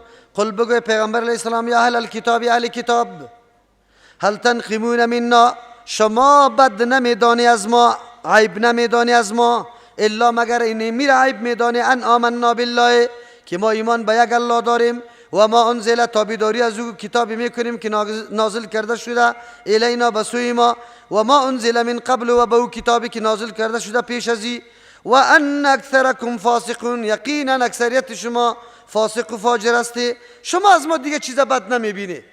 چرا؟ قبلا ما مردم بودیم، ایج از ما بد نبرده. روزی که ما ایمان به الله را اعلان کردیم، عقیده توحیده، و مردم دعوت دادیم به دین ما انزل الله، تابعداری ما انزل الله را بکنیم، بیای قرآن و حدیث ما کم بگیریم، شما فقط این میره بد دانستی. قبل از این هیچ کدام دشمنی نداشتی. دشمنی شما فقط قطعی نمی گپ است. قل بگو برشان پیغمبر علیه السلام، هل انبئکم، یا شما را خبر بدم، بشر من ذالک، به بدترین ازی، به نزد شما خو ما بد معلوم میشیم، ما براتان خیلی بد معلوم میشیم، سر ما انتقام داری و عیب میدانی ما را، لیکن ما شما را نشان میدم از این قدم خیلی بد، مثوبتا از روی پاداش، از روی عوض و استحقاق جزا، عند الله، به نزد الله متعال. کی است او خیلی بد؟ من لعنه الله، کسی را که الله لعنت کرده باشه، از رحمت خصوصی خود دور کرده باشه، توفیق ایمان برش نداده باشه، و غضب علیه، غضب کرده باشه الله بالایش، و جعل منهم القردة، گردانیده باشه از وا شادی ها و الخنازیر، خنزیرا، و عبادت طاغوت، کسی که طاغوتا را عبادت کرده، طاغوت غیر الله را تابعداری کرده، نظام غیر الله را پذیرفته، نظام دموکراسی را میپذیره. ایرا بفهمی خو، اگر ما هر قدر خود ای طرف و طرف بزنیم، دموکراسی قبول کردن چیست؟ طاغوت پیروی کردن و قبول کردن است. اولئک، الله میگه این مردما شر مکانا، خیلی بد است از روی مقام، و اضل، خیلی گمراه، عن سواء السبیل، از راه درست و برابر. قرآن کریم یکی از اسباب غضب اینجا چی را گرفته؟ بد دانستن عقیده توحیده، بد دانستن دعوت به سوی ما انزل الله، یعنی قرآن و حدیثه. دیده؟ امروز مردم ما چی را بد میدانه؟ تا دین روز خوب جوان بودی، تا که مردم نگفته بودی که بیا به سوی عقیده توحید، مردم احترامت میکرد. ملا صاحبان بودی، ملا صاحب اتو نمازا را میخواند پشتید، اتو قدرت داشت که نه؟ دمی جمعه در سر منبر بالاش بگو اولیا بندگان عاجز الله است، هیچ کار نمیتونه کرده، نه اولاد داده میتونه، نه مریضی را شفا داده میتونه. در نماز دیگر جمع نمیشه ریش سفیدا، برات میگه که ملا صاحب بری خود جای طلب کو، خو بری خود جای طلب کو. ملا بودی، ملا اینقدر احترامت داشت که پرسان نکو، که به توحید الله دعوت دادی، بس دیگه. اگر ایرا گفتی که و مردم یک جوان که اینجا میایه اگر آمین میگه یا رفع الیدین میکنه، شما خفه نشوی، خیر است، یام در سنت در حدیث ثابت است. امی قدر گپا که گفتی کرکورک شروع میشه، سبا برات جواب میده. این ملام وابیست، دیدی ورنه واره تایید کرد. قرآن حقایق بیان میکنه یا نمیکنه؟ قرآن حقایق بیان میکنه. بد دانستن بد دعوت توحید، عقیده توحید، و بد دانستن دعوت به سوی کتاب الله و سنت رسول الله، این اسباب غضب است. خیر شما بگویید که چطور ما صراط الذین انعمت علیهم شویم؟ در جمله مغضوب علیهم نمیریم؟ امروز در مساجد ما و گپ براتان بگویم به خاطر که براتان بصیرت باشه. در یک مسجد امام بودم. امامت های ما او قدر زیاد دوامدار نمی باشه. نه امامت های موحدین دوامدار می باشه؟ نمی باشه. خب ما خو فرض خواندم در سنت در اجره می بردم. در برنده نماز خوانده بودیم. یک جوان آمده بود خب نماز خوانده بود او می خواند. ما در سری سنت بودم که امیر استفیدا ما بین خود میگه، یکیش میگه که میزدیشه، دیگهش میگه که دو پاره میکردیشه، دیگهش میگه که چی هسته اگر دیگه آمد همینطور معامله قطعش. ما فهمیدم که همون جوان میگه. سنت خلاص کردم رفتم در پیش روی ریش سفیدا نشستم. ریش سفیدا را گفتم یک گپ از شما شنیدم. همینجا چی گپ بود؟ خیلی قار گپ زده که اینطور میکردم و اینطور میکردم. گفتی نیچه یک مولی سیب یک بچه آمده بود، اینجا دستای خدا گرفته بود، این پایای خدا اینطور این دیگه مبالغه میکنه نه؟ یا خود که باز از تو حکایتی تو را میکنه. یک نفر در عبدالله ازام قطما بود بگه مرا میگه که اینی قدر استاد شده ای، اینی قدر. ما مردم گفتم سعی که ریش سفید در مسجد علام دروغ میگه. سعی کو این دستش در کجاست؟ این دست لنگی می قدر میرسه. میگه اینی طور چاک استاد شده بود. ما گفتم خیلی والا آفرینی تان سری دین خو غیرت داره نه والا غیرت خیلی غیرت. ریش سفیدا بودن. برش گفتم گردنی تان بسته، شما را به الله قسم روزگاری که ما آمدم یک هفتیم نبرام امیجا یک زنی فاحشه نبود که بچه ها برش می آمد او ما و شما حرکت دادیم. قبل از او هم بود یا نبود؟ گفت بود. ما گفتم چرا این نمیکردی؟ شما ریش سفیدا کدام روز مجلس گرفته بودی؟ گفت نه. ما گفتم خو الحمدلله که ما آمدم مجلس گرفتیم، نفرش طلب کردم برش وقتار دادیم که اگر نبرآمدی کلی ولس جمع میشیم خانه تا در میدیم. یا است که از اینجا کوچ کن. خانه شخصیش بود الحمدلله سرش کوچ کردیم. ما گفتم اینطور کسا هست اینجا که روی مسجد هم ندیده مقتدی مسجد است. شما ریش سفیدا جمع شدی کدام روز پیشش رفتی که برادر مسلمانم اینجا مسجدش بیا قطما نماز بخوان؟ گفت نه. ما گفتم ابو بچه فاسقی که در سری کوچه استاد است به دختری تو استاد است او در وقت برآمدن مکتبش استاد است او گوشیگه که موسیقیش هم در اینجا یکیش هم همونطور مانده که آوازش بیرون هم برایه او زنجیرک هم از دست خود تو داده رایسته او اینم اینجا در شنگ مسجد استاد است و الله اکبر نمازم نمیخوانه. کدام روز به پدرش شکایت کرده یا شما امور نصیحت کرده؟ گفت نه. ما گفتم ما امیالی خبر دارم که همینجا در می قریه یک خانه است شراب خورده میشه، کسی برام راپور آورده او شما هم خبر داری؟ رفتی من نکردی؟ گفت نه. ما گفتم قمار زده میشه، من نکردی؟ گفت نه. ما گفتم کسی که آمده در مسجد الله او شما را به الله قسم او خوب نماز خواند یا شما؟ رکوع و سجدی از او خوب بود قومه و جلسه یا از شما؟ راستی تو نبگوی. یک سارنوال صاحب بود گفت والا واقعیت اگر آدم بگویه رکوع و سجده و قومه و جلسه از او صحیح بود. ما گفتم سعی کنید دشمنای دین رسول الله این کارا را بد میدانی و او کارا را هیچ. گفت خب ما خبر نداریم. درس حدیث داشتم خو الحمدلله درس حدیث برشان خواندم ذهنشان اعلا شد که این گپا در حدیث آمده. مردم از ما فقط و فقط پیروی سنت رسول الله را چی میکنه؟ بد میدانه. قرآن میگه بد دانستن پیروی سنت پیغمبر و عقیده توحید الله یکی از اسباب کیست؟ غضب است. کسی که اینطور سبب داشته باشه او در جمله مغضوب علیهم است، او در جمله منعم علیهم شامل میشه. منعم علیهم شرطش است که مغایرت با مغضوب علیهم داشته باشه و کسی که یک سبب غضب داشته باشه او در جمله مغضوب علیهم است. این نمازها را که میخوانیم ایدین صراط المستقیم میگیم چرا اینطور است؟ همین سه اسباب بس است که بر ما روشن شد که منعم علیهم کسانی است که مغایرت با مغضوب علیهم داشته باشه. اسباب غضب در قرآن کریم چند تا ذکر است؟ 17 غضب، 17 اسباب. یک سببش هم باشه در جمله مغضوب علیهم استی. لیکن اکثریت اسباب غضب در یهود زیاد است. در کجا زیاد است؟ در یهود زیاد است. از او خاطر در حدیث ترمذی رسول الله صلی الله علیه وسلم مراد از مغضوب علیهم کی را گفته؟ یهودا. عمومی تشریح را میایم. آلی اگر از ابده سبب گمراهی یک سبب ده کسی پیدا شود او در جمله گمراه ها شمرده میشه. یکی از اسباب گمراهی چی است؟ غلو در دین، زیاده روی، از حد تجاوز کردن در دین است. بکش همی سوره مائده را آیه 77. آیه 77 صفحه 122 از شما اینه.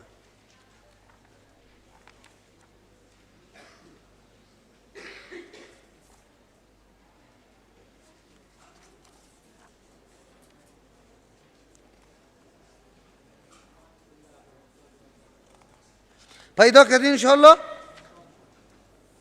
اعوذ بالله من الشیطان الرجیم.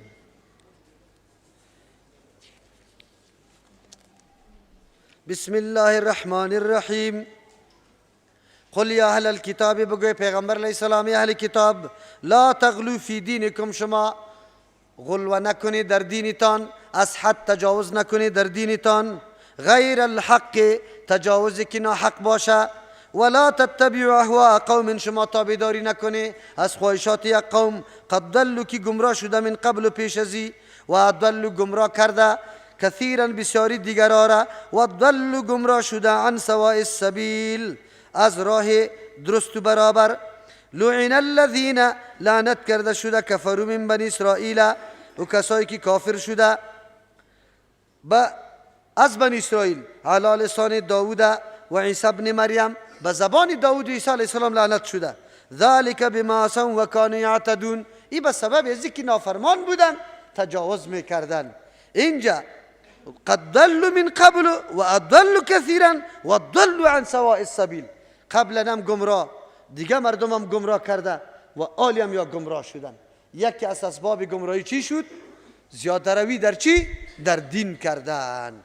زیاده روی در دین کردن، زیاده روی در عقیده باشه یا در عمل، که اینجا تشریح هم میکنیم که مراد از غیر المغضوب علیهم ولا الضالین افراط و تفریط میگیریم. دین اسلام دینی وسط است، گاهی هم افراط و تفریط نکنیم. چون که اهل کتاب عیسی علیه السلام از مرتبه پیغمبری او را بالا تراشیدن، گفتن ابن الله است، یا عین الله است، یا سوم الله است. سه نظریه در نصارا موجود بود در مورد عیسی علیه السلام. الله متعال میگه این نظریه ها کلش اسباب چیز؟ گمراهی.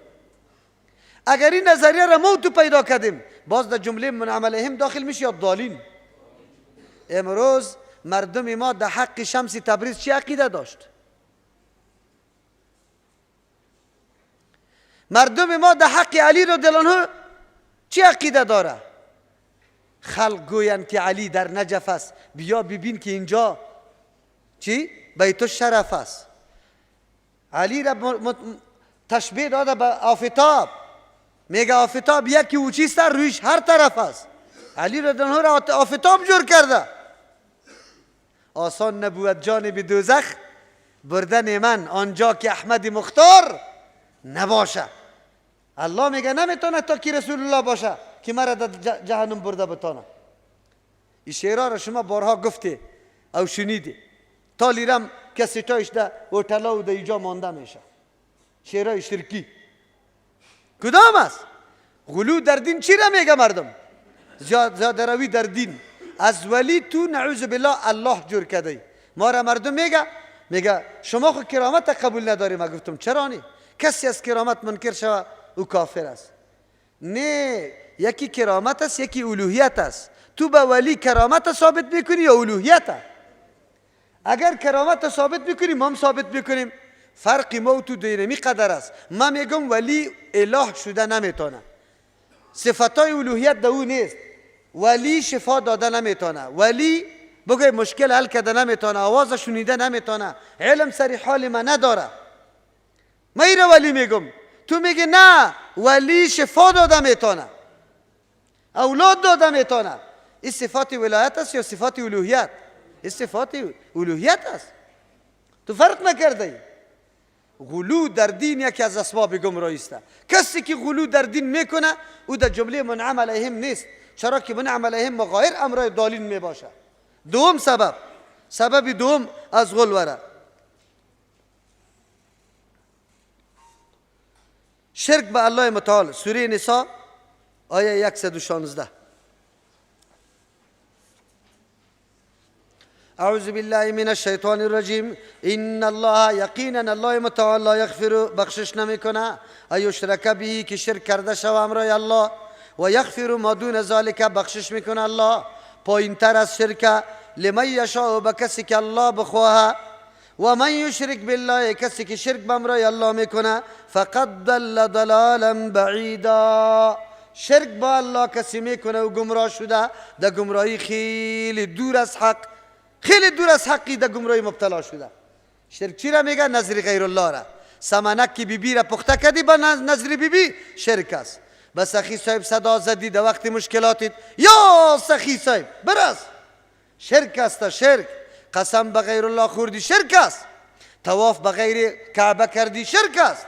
ذبح در پیشی بگوی عروس کردی، شرک است. شرک اقسام مختلف داره. میکردیم نمیکردیم. چطور خیر تو در منعم علیهم داخل شوی؟ تو خود جمله ضالین هستی. من نمیگم، الله میگه و من یشرک بالله فقد ضل ضلالا بعیدا، کسی که شرک به الله میکنه او گمراه شده به گمراهی خیلی دور از حق. خیر چطور شده میتونه که آدم منعم علیهم داخل شود؟ سوم سبب از اسباب گمراهی پیروی خواهشات است. کسی که از خواهشات خود پیروی میکنه. سوره سوات میکشیم آیه 26. این در پاره 23 آیه 26.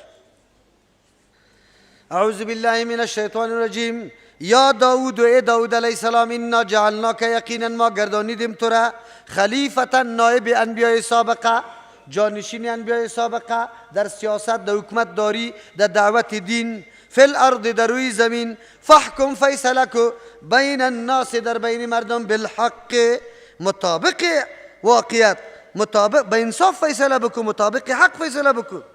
ولا تتبع الهوا، تابعداری نکو خواهشات نفسانی را. چرا؟ تابعداری خواهشات نفسانی سبب گمراهی است. فیضلک، تو را گمراه میسازه، عن سبیل الله، از راه الله متعال. تابعداری خواهشات نفسانی انسان از راه الله گمراه خطا میکنه و تو را گمراه میسازه. امروز خواهشات نفسانی چقدر تابعداری میشه، به اندازه که هیچ آدم شمار کرده نمیتونه. ان الذين، یقینا کسانی که یضلون عن سبیل الله، گمراه میشوند از راه الله متعال، لهم عذاب شدید، برایشان عذاب سخت است، بما نسوا یوم الحساب، به سبب که فراموش کرده روزی محاسبه را، از او خاطر کارهای گمراهی را کرده رایستند. پس وقتی که تو نعوذ بالله پیروی خواهشات کردی، گمراستی، در جمله ضالین هستی، در جمله منعم علیهم داخل شده نمیتونی. از او خاطر شرط منعم علیهم است که مکمل مغایرت با مغضوب علیهم و با ضالین داشته باشیم. مکمل مغایرت. اگر مغایرت چی میکنی؟ امروز دوستی و در خدمت یهود و نصارا قرار گرفته باشیم، ایره چطور میکنی؟ و جناب محترم، به نام مسلمان، خیر است که دلار در ماه 2000 دلار معاش میگیری، ولی همین تو مسلمان امین کافر نجس شو در خانه مسلمان بردهی، در سر سیاسر مسلمان که در حی خوی شیرین بوده، تو بردهی جناب. یا آدم در جمله منعم علیهم است یا مغضوب علیهم. خدمت کفار کرده، نوکری کی را کرده، تو بردهی جناب. غیرت داری. سوره فاتحه را در نماز باز میخوانی که من نماز میخوانم. سوره فاتحه مفهوم داره، مطلب داره. یک درو دستت بسته است گفته رایستی صراط الذین، رای کسایی را بر من نشان بده انعمت علیهم که تو سرش انعام کرده ای، غیر المغضوب علیهم، مغایر باش همراه کسایی که غضب کرده شده. مغایرت چی میکنی؟ تو دوستی کردی، تو معاونت و نصرت کردی کفاره. چه قسمی آدم در جمله منعم علیهم داخل شود؟ خیلی خوب. غیر المغضوب علیهم، نه رای کسانی که سرشان غضب شده، رای ازوان نباشه. رای ازوان چی رقم است؟ روزی نوروز است، روزی نوروز است، روزی عیدی مجوسی ها زردشتی است، کسایی که آتش پرستش کرده.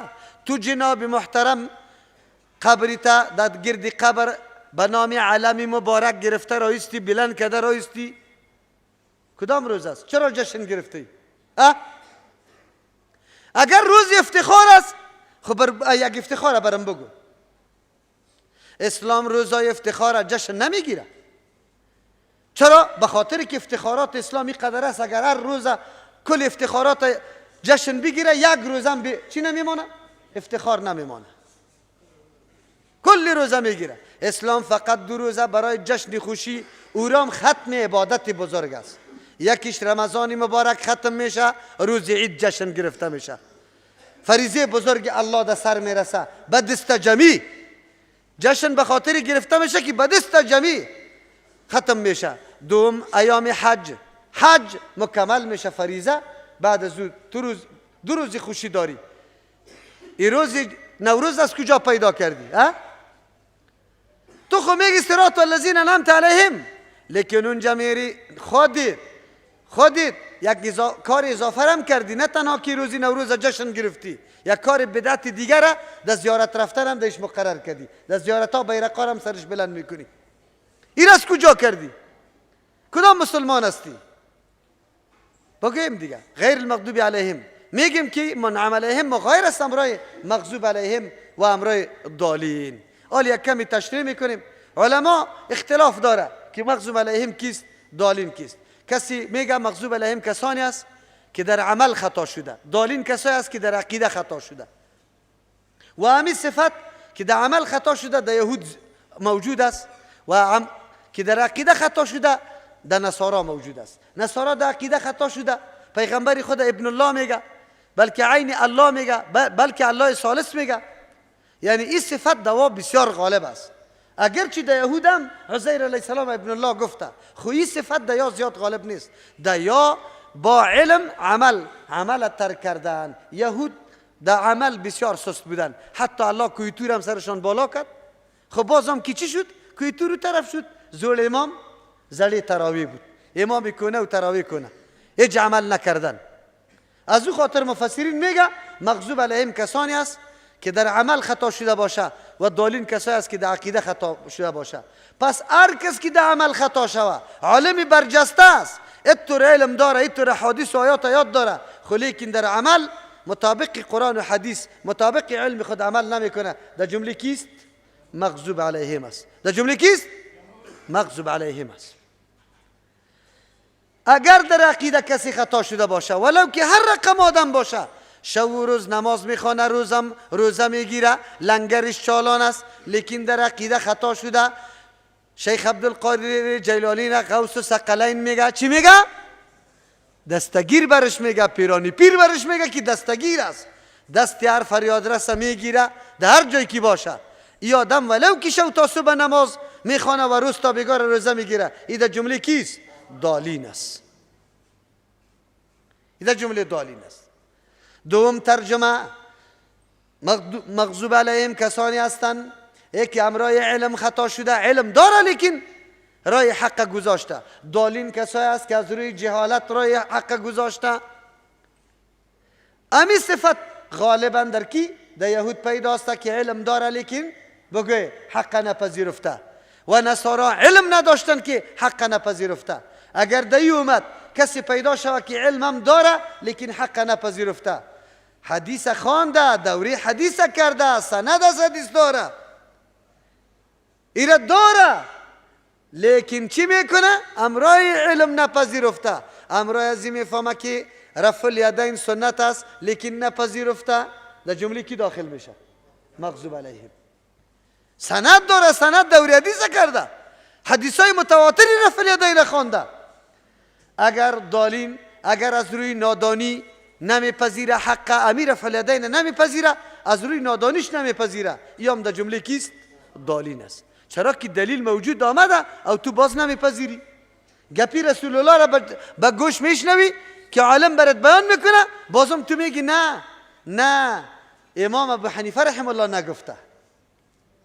این گپ میزنی، حدیث پیغمبر را میشنوی لیکن میگی که امام ابو حنیفه رحم الله نگفته، اینجا تو در جمله ضالین داخل میشی. دیگه غیر المغضوب علیهم ولا الضالین، مراد از مغضوب علیهم او را کسایی را میگه که مادیات پرست هستند، یعنی جنبه پشت مادیات خیلی زیاد میره و دالین کسایی هست که پشت مادیات زیاد نمیره، بلکه چی میکنه؟ روحانیت خوش داره، در مغاره ها میره. صفت غالب یهود چی بوده؟ مادیات پرستی. چرا؟ علمایشان نخریدن، تحریف در آیات تورات نکردن، اشتراو بی آیاتی ثمنا قلیلا، متاع دنیا را برگزیدن. او نصارا کلشان اینقدر زهد اختیار کردن، گوشت چیزای روا را هم سری خود چی کرد؟ حرام کردن.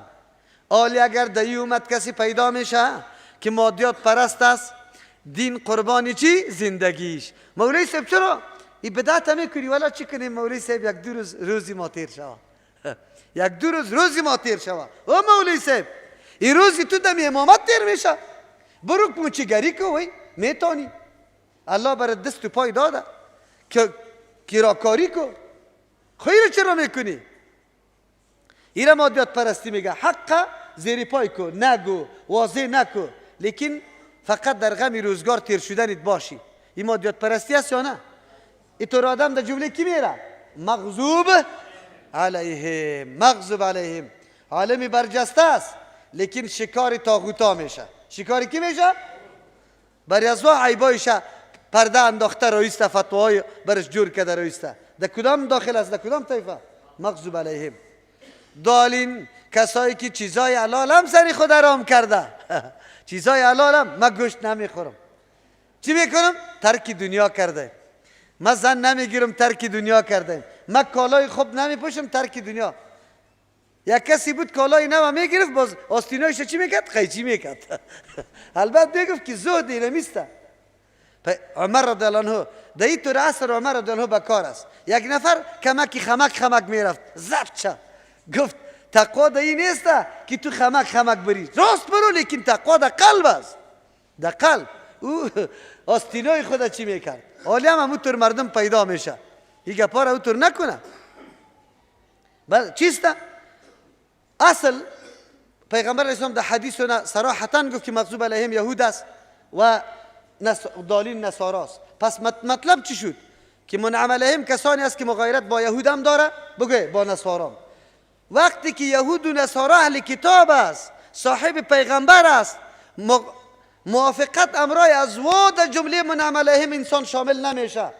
قطع او طایفه هایی که از سر کتاب آسمانی نداره، هندو و سک و بودا و زردشت و این مردم ها، اگرچه یک تعداد ملاهای ناملا به خاطر گرفتن پول و پیسه در نوروز در تلویزیونا ای را گفتن که زردشت پیغمبر بود، نعوذ بالله. دیگهش بودا را چهار روز بعد شما ببینید که بودا را هم پیغمبر بکشه. 5 روز بعد با سعی که کتاب گرنگ هندو را هم کتاب آسمانی اعلان کنه. خب که همین ملا باشه، به شرطی که چی برش داده شود؟ بگوی دبل پیسه نی موتر، اونجا بلدینگ برش آباد شود یک جای، اینجا در زیر پایش یک دانه چیسته، بگوی کروزین بیایه. با سعی میکنی که زردشت هم براتان پیغمبر کنه. این طور ملا داره. در مورد نوروز گپ زد یا نزد؟ نوروز ثابت میکنه یا نه؟ میگه ایره پیغمبر جشن گرفته. یک ملای ناملا گفته بود که پیغمبر علیه السلام در این روز تولد شده، در این روز. عجیب است، الله رحم بکنه. مغایرت منعم علیهم وقتی میشیم که مغایرت مکمل با یهود و نصارا، دیگه فرقه ها را خوبان، کسایی که اهل کتاب است قطع از ما مغایر باشیم. نصارا روز میلاد عیسی علیه السلام تجلیل میکنه، تو مسلمان تجلیل نمیکنی، مغایر شدی یا موافق؟ موافق شدی، در جمله دالین شمار میشی، نه در جمله منعم علیهم. چرا اینطور کارا میکنی؟ حاصل تمام معانی مغضوب علیهم و دالین چی است؟ یهود مردمی هستند که دوا تفرید زیاد وجود داره. چی وجود داره؟ تفرید، نقصان کردن در دین. دالین کسانی هستند که دوا افراط وجود داره. چی داره؟ پس آلی بر ما مشخص شد. ترجمه: اهدنا الصراط المستقیم، الله بر ما راه مستقیم نشان بده. صراط الذین، راه کسانی را انعمت علیهم که تو سرشان انعام کرده ای. کدام راسته ای؟ یا این منعم علیهم کدام مردم است؟ غیر المغضوب علیهم، این مردم ها مغایرت داره به او کسانی که در دین خود تفرید میکنه. ولد دالین، مغایر هستند منعم علیهم با امرای کسانی که در دین خود چی میکنه؟ افراط میکنه. آلی بر ما تو راه مستقیم معلوم شد راه مستقیم راه وسط است، نه دیش افراط است نه تفریط است، نه افراط میکنی نه نقصان میکنی نه زیادت. خب ما مسلمان ها همین طور هستیم یا نه که خلاف از او هستیم؟ بیا از عقیده شروع کنیم. از عقیده شروع میکنیم. مردم ما در مورد اولیاء دو طایفه است. یک طایفه کسانی هستند که اولیاء را دو دشنام هم میده، گستاخی هم میکنه، بیادبی هم دشنامش میکنه، هسته یا نه؟ این مردم ها هستند که در حق از و نقصان تفرید میکنه. اولیاء دوم طایفه موجود است که اولیاء را مرتبهش از پیغمبر هم بالا، بلکه به مرتبه کی رسانده؟ الله رسانده. در وقت مشکلات برش آواز میده، میره در قبرش قربانی میکنه، نظر میکنه، طواف میکنه، حاجتای خود از پیشش طلب میکنه. افراط کردن یا نکردن؟ حالان که ولی شخصی است که در تابعداری دین به کی نزدیک شده؟ در الله. ولی کی را میگیم ما؟ ولی کسی است که در تابعداری دین به الله نزدیک شده.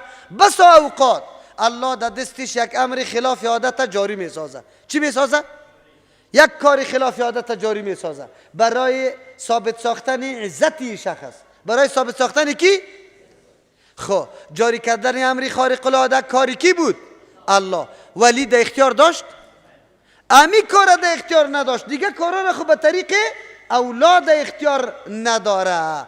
تنها الله برای عزت شکار کرده بود. پس رای وسط در مورد اولیاء چی شد؟ که اولیاء بگوی دوستان الله متعال است، در عملی کردن احکام الله سخت پابند شریعت است، هیچگاه مخالفت نمیکنه و الله در دستش اگر امر خلاف عادت جاری کرد اگر نکرد، این ضرور نیست که امر خلاف عادت جاری شود. یک آدم در دستش امر خلاف عادت جاری نشده لیکن محکم پابند دین است، عقیده توحید الله قرآنی را داره، مکمل تابعدار سنتی کیست؟ رسول الله صلی الله علیه وسلم. این چی است بگوی؟ اعلالم بر ولی است، اعلالم بر ولی است. اینی ولی است. در حق ولی باید ما و شما زیادت نکنیم. مثل یهود و نصارا واره، یهود پیغمبران را قتل میکردن، نصارا پیغمبر الله معرفی کردن. یکیشان الله جور میکنه دیگهش قتل میکنه. ما اوطور نیستیم. ما هم در حق پیغمبر با کدام مستوى و مرتبه که الله تعیین کرده به مو عقیده داریم. پیغمبر توهین هم نمی کنیم، تحقیر هم نمی کنیم، یک انسانی عادی هم او را فکر نمی کنیم، بلکه انسانی است که الله در بین بشریت از هر نگاه او را برگزیده، علم برش داده، عقل سلیم برش داده، معصوم نگاه کرده شه. لیکن این پیغمبر کسی را اولاد هم داده نمیتونه، مشکلات طرف هم نمیتونه، مالک نفع و ضرر هم نیست. اینی راه مستقیم است، عقیده درست است. لیکن افراط که پیغمبر الله جور کنی، نعوذ بالله، تفرید که پیغمبر یک شخص عادی جور بکنی، این نادرست است. لیکن با تأسف در مردم ما الله رحم بکنه، از نگاه عقیده به این قدر افراط و تفرید ما مبتلا و مصروف شدیم. بیاید در عمل. نماز جماعتی تراویح مستحب است. نماز یکی خودی تراویح سنت، خود جماعتش مستحب است. نماز جماعتی 5 وقت نماز فرض است. چی است؟ اگرچه بعضی مذاهب سنت مؤکد و واجب برش میگن، نه، احادیث پیغمبر دلیل بالای عزیز است که فرض است. چی است بگه؟ اگر کسی بدون عذر شرعی در جماعت نماز خود نخوانه، مثل که یک فرض بزرگ ترک کرده، همین قدر گناه را داره. اگرچه نماز شده، چرا که از شرطای صحت نیست، نماز تکمیل شده، لیکن این قدر گناهگار شده که یک فرض ترک کرده بدون عذر اگر جماعت نخواندی. بیا مردمی ما چی میکنه؟ عالی در نماز تراویح الحمدلله عالی فعلا مسجد ها پر است، در مسجد جای نمیشه، لیکن به مجردی که همی یک روز از رمضان تیر شوه، صبایش بروی در نماز صبح که مولا امام هم رای 3 دانه ریش سفید استاد است. چند دانه؟ افراط و تفریط است یا نه؟ افراط و تفریط است. ما در مورد جماعت فرض، نماز فرض تفرید کردیم، تنقیص کردیم، مقام و منزلت از او را نشناختیم، بجا نکردیم. اما در مورد جماعت تراویح این از بگه پلی چرخی حرکت کردم، این تا اینجا را آمده که من تراویح میخوانم، در خانم خوانده میتونست. خب صحیح، تا اینجا را که میرسید 1 ساعتش تیر میشید. چقدر؟ در 1 ساعت چند رکعت اضافه را میخوان. چند رکعت اضافه را میخواند. اگر یک شخص هم جماعت فرض انجام میده و هم ده جایی میره که نمازش خوب پوره و مکمل است، او را ما نمیگیم. ما او کس میگیم که اونجا در جماعت فرض نمیره لیکن باز در تراویح بگوی به میلا مسافه سفر میکنه. این افراط چی کرد؟ بگوی تفرید کرده. افراط و تفرید در مال خود.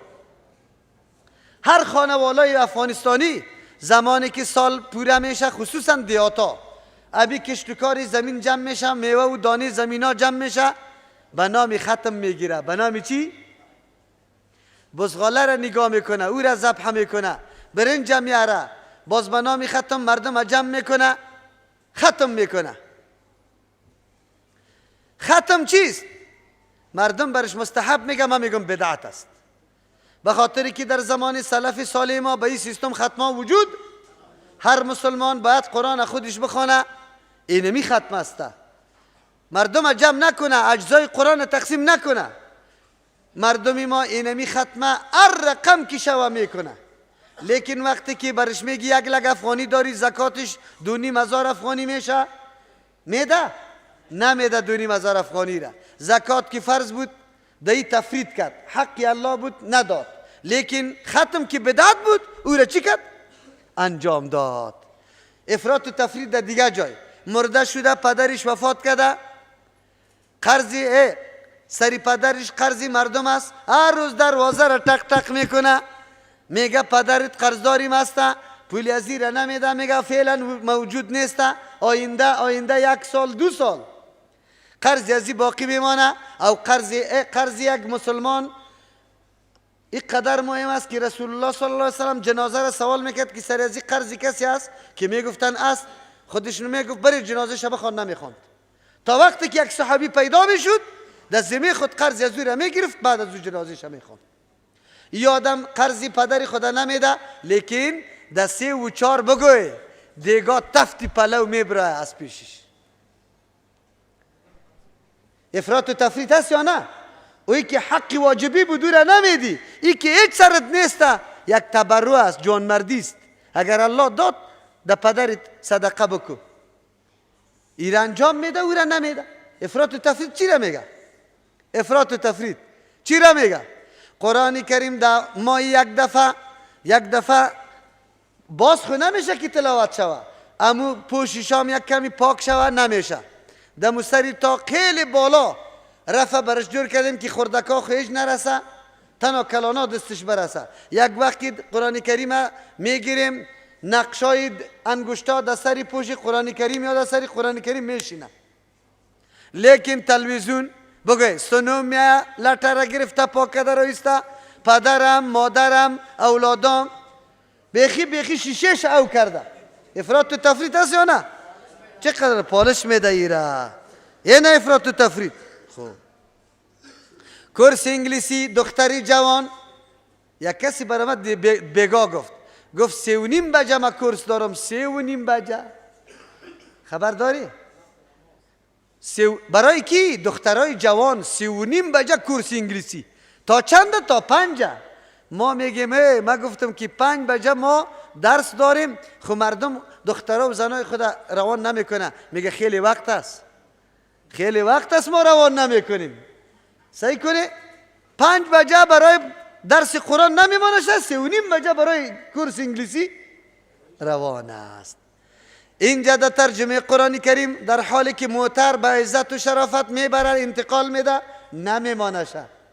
خب لیکن در پانتون صاحب دختری خدا میمانه، اونجا در یک چوکی بشینه دختر و بچه مذاق کنه، درس ها را مکالمه کنه، خلاص هیچ گپی نیسته. افراط و تفریط هست یا نه؟ از او خاطر قرآن برای ما چی میگه؟ سوره فاتحه غیر المغضوب علیهم، نرای کسانی که غضب شده، ولا الضالین، نرای کسانی که گمراست، نرای کسانی که تفریط میکنه و نرای کسانی که افراط میکنه. اسلام دینی وسط است، نه افراط قبول داره نه تفریط. از او خاطر ان شاء الله و كذلك جعلناكم امه وسطا لتكونوا شهداء على الناس، در اونجا باز برای ما و شما تشریع وسطیت میشه. آمین. قبول کو دعای ما را یا الله متعال. آمین مستحب است، در حدیث آمده، در نماز خود تاکیدش آمده اونه که وقتی فاتحه ختم میشه کلگی چی میگه؟ آمین. پیغمبر علیه السلام هم فلما قرأ ولا الضالین چیست؟ مد بها صوته. چی؟ قال آمین و مد بها صوته. پیغمبر علیه السلام آمین گفت و آواز خودم بلند کرد. آمین بیرونی نمازم آمین گفته میشه وقتی که سوره فاتحه را میخوانیم. آمین چی رقم گفته میشه؟ این باز برای ما و شما موضوع است که اگر کسی خفیه بگوید نمازش درست است، اما راجح قول به جهر گفتن است. و ایره علمای منصف امو مذهبی که قائل به خفیه بودن است، علمای منصفش اعتراف و اقرار میکنه که آمین بالجهر قوی است از آمین بل چی کرده؟ خفیه کرده. از او خاطر این سنت رسول الله صلی الله علیه و سلم است. آلی آمدیم که سوره فاتحه به طریق عموم چی احکام داره او را کم کم بیان کنیم. اول حکم سوره فاتحه است که هیچ نماز بدون ازی نمیشه. لا صلاة لمن لم یقرأ بگوی بفاتحه الکتاب. تا که الحمدلله را نخوانی نماز صحیح نیست، نه برای امام، نه برای مقتدی، نه برای منفرد تناگذار. در دیگه مسائلش خود اشکال وجود نداره، تنها در مسئله اقتدا اشکال وجود داره که مقتدی پشتی سر امام سوره فاتحه را بخونه یا نه. جنجال علما در این موضوع است. یک تعداد علما میگه قطعا خوانده نشه پشت سر امام زمانی که تو مقتدی باشی، مثل که مسلک امام ابو حنیفه رحمه الله است. این قائل به ایسته. البته در یک قولش قائل به ایسته که حتی در نمازهای جهری در سکته باید خوانده شود. یک قول امام صاحب. دوم مسلک از او علمای است که میگه در نمازهای خفیه خوانده شود مقتدی پشت سر امام، اما در نمازهای جهری نه. امام مالک، امام احمد ابن حنبل رحمت الله علیهما و همچنان از علمای معاصر ما بزرگای ما، شیخ البانی رحمه الله، شیخ الاسلام ابن تیمیه رحمه الله، ابن قیم رحمه الله، یا قائل به است که در نمازهای جهری خوانده نشود، در خفیه خوانده شود. لیکن امام شافعی رحمه الله قائل به است که اگر من نماز جهری باشه یا خفیه باشه سوره فاتحه باید خوانده شود. دلایلی که امام شافعی رحمه الله پیش میکنه قوی ترین دلایل است بر نسبت دیگرها.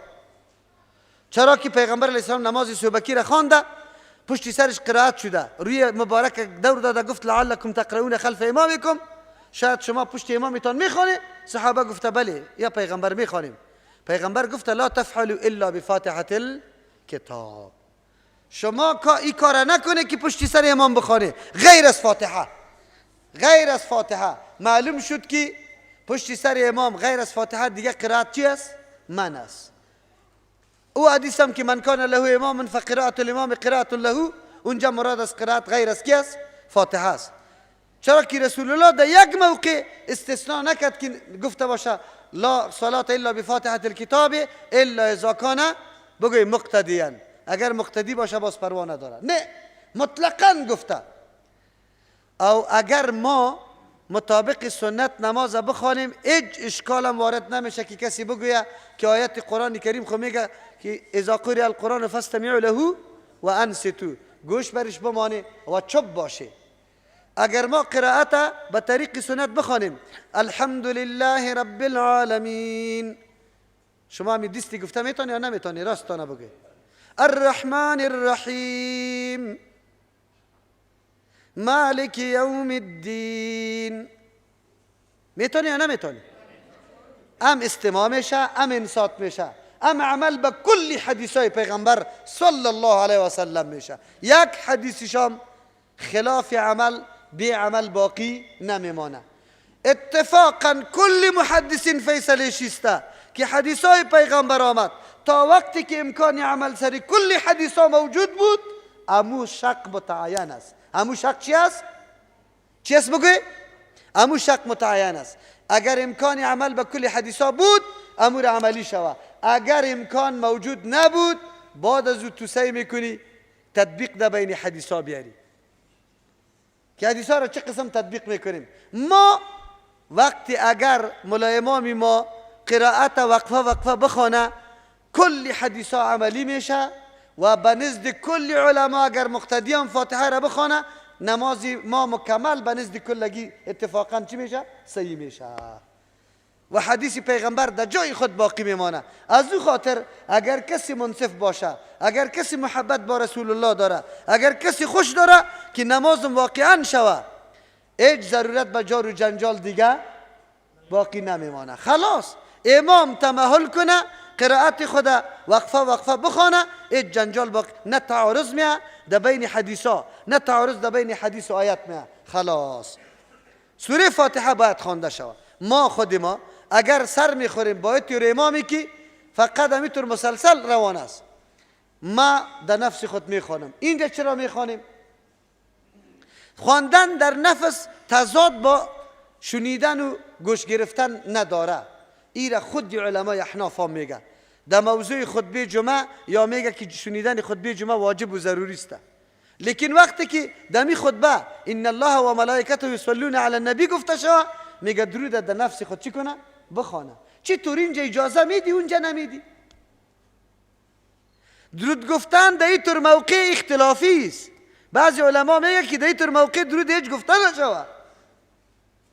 بعد از اینکه به این عقیده کنیم که درود گفتن در عمر یک مرتبه فرض است سر ما، در این موقع اختلافی است. امیر تو اجازه میدی سوره فاتحه را که رسول الله میگه که نماز نمیشه، او را اجازه نمیدی؟ خب جناب حنفی صاحب، تو که صبحکی یک آدم میایه امام در نماز استاد است، قرائت هم شروع است، خب میفهمه که من 2 رکعت سنت خوانده میتونم، تو برش چی فتوا دادی؟ فتوا برش داده که 2 رکعت سنت بخوان و تا اولی را مردم همی کار میکنه. میکنه یا نمیکنه؟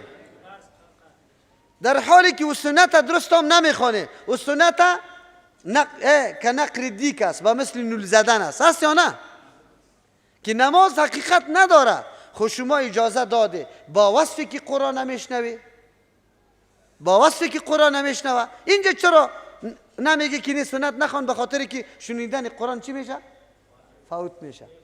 خیلی خوب، شما در کتابایتان گفته که وقت مقتدی آمد استاد شد در نماز، سوره چی دعای استفتار سبحانك اللهم را بخوانه. این که میخوانه خود قرائت شروسته، اینجا چرا گوش نمیگیره؟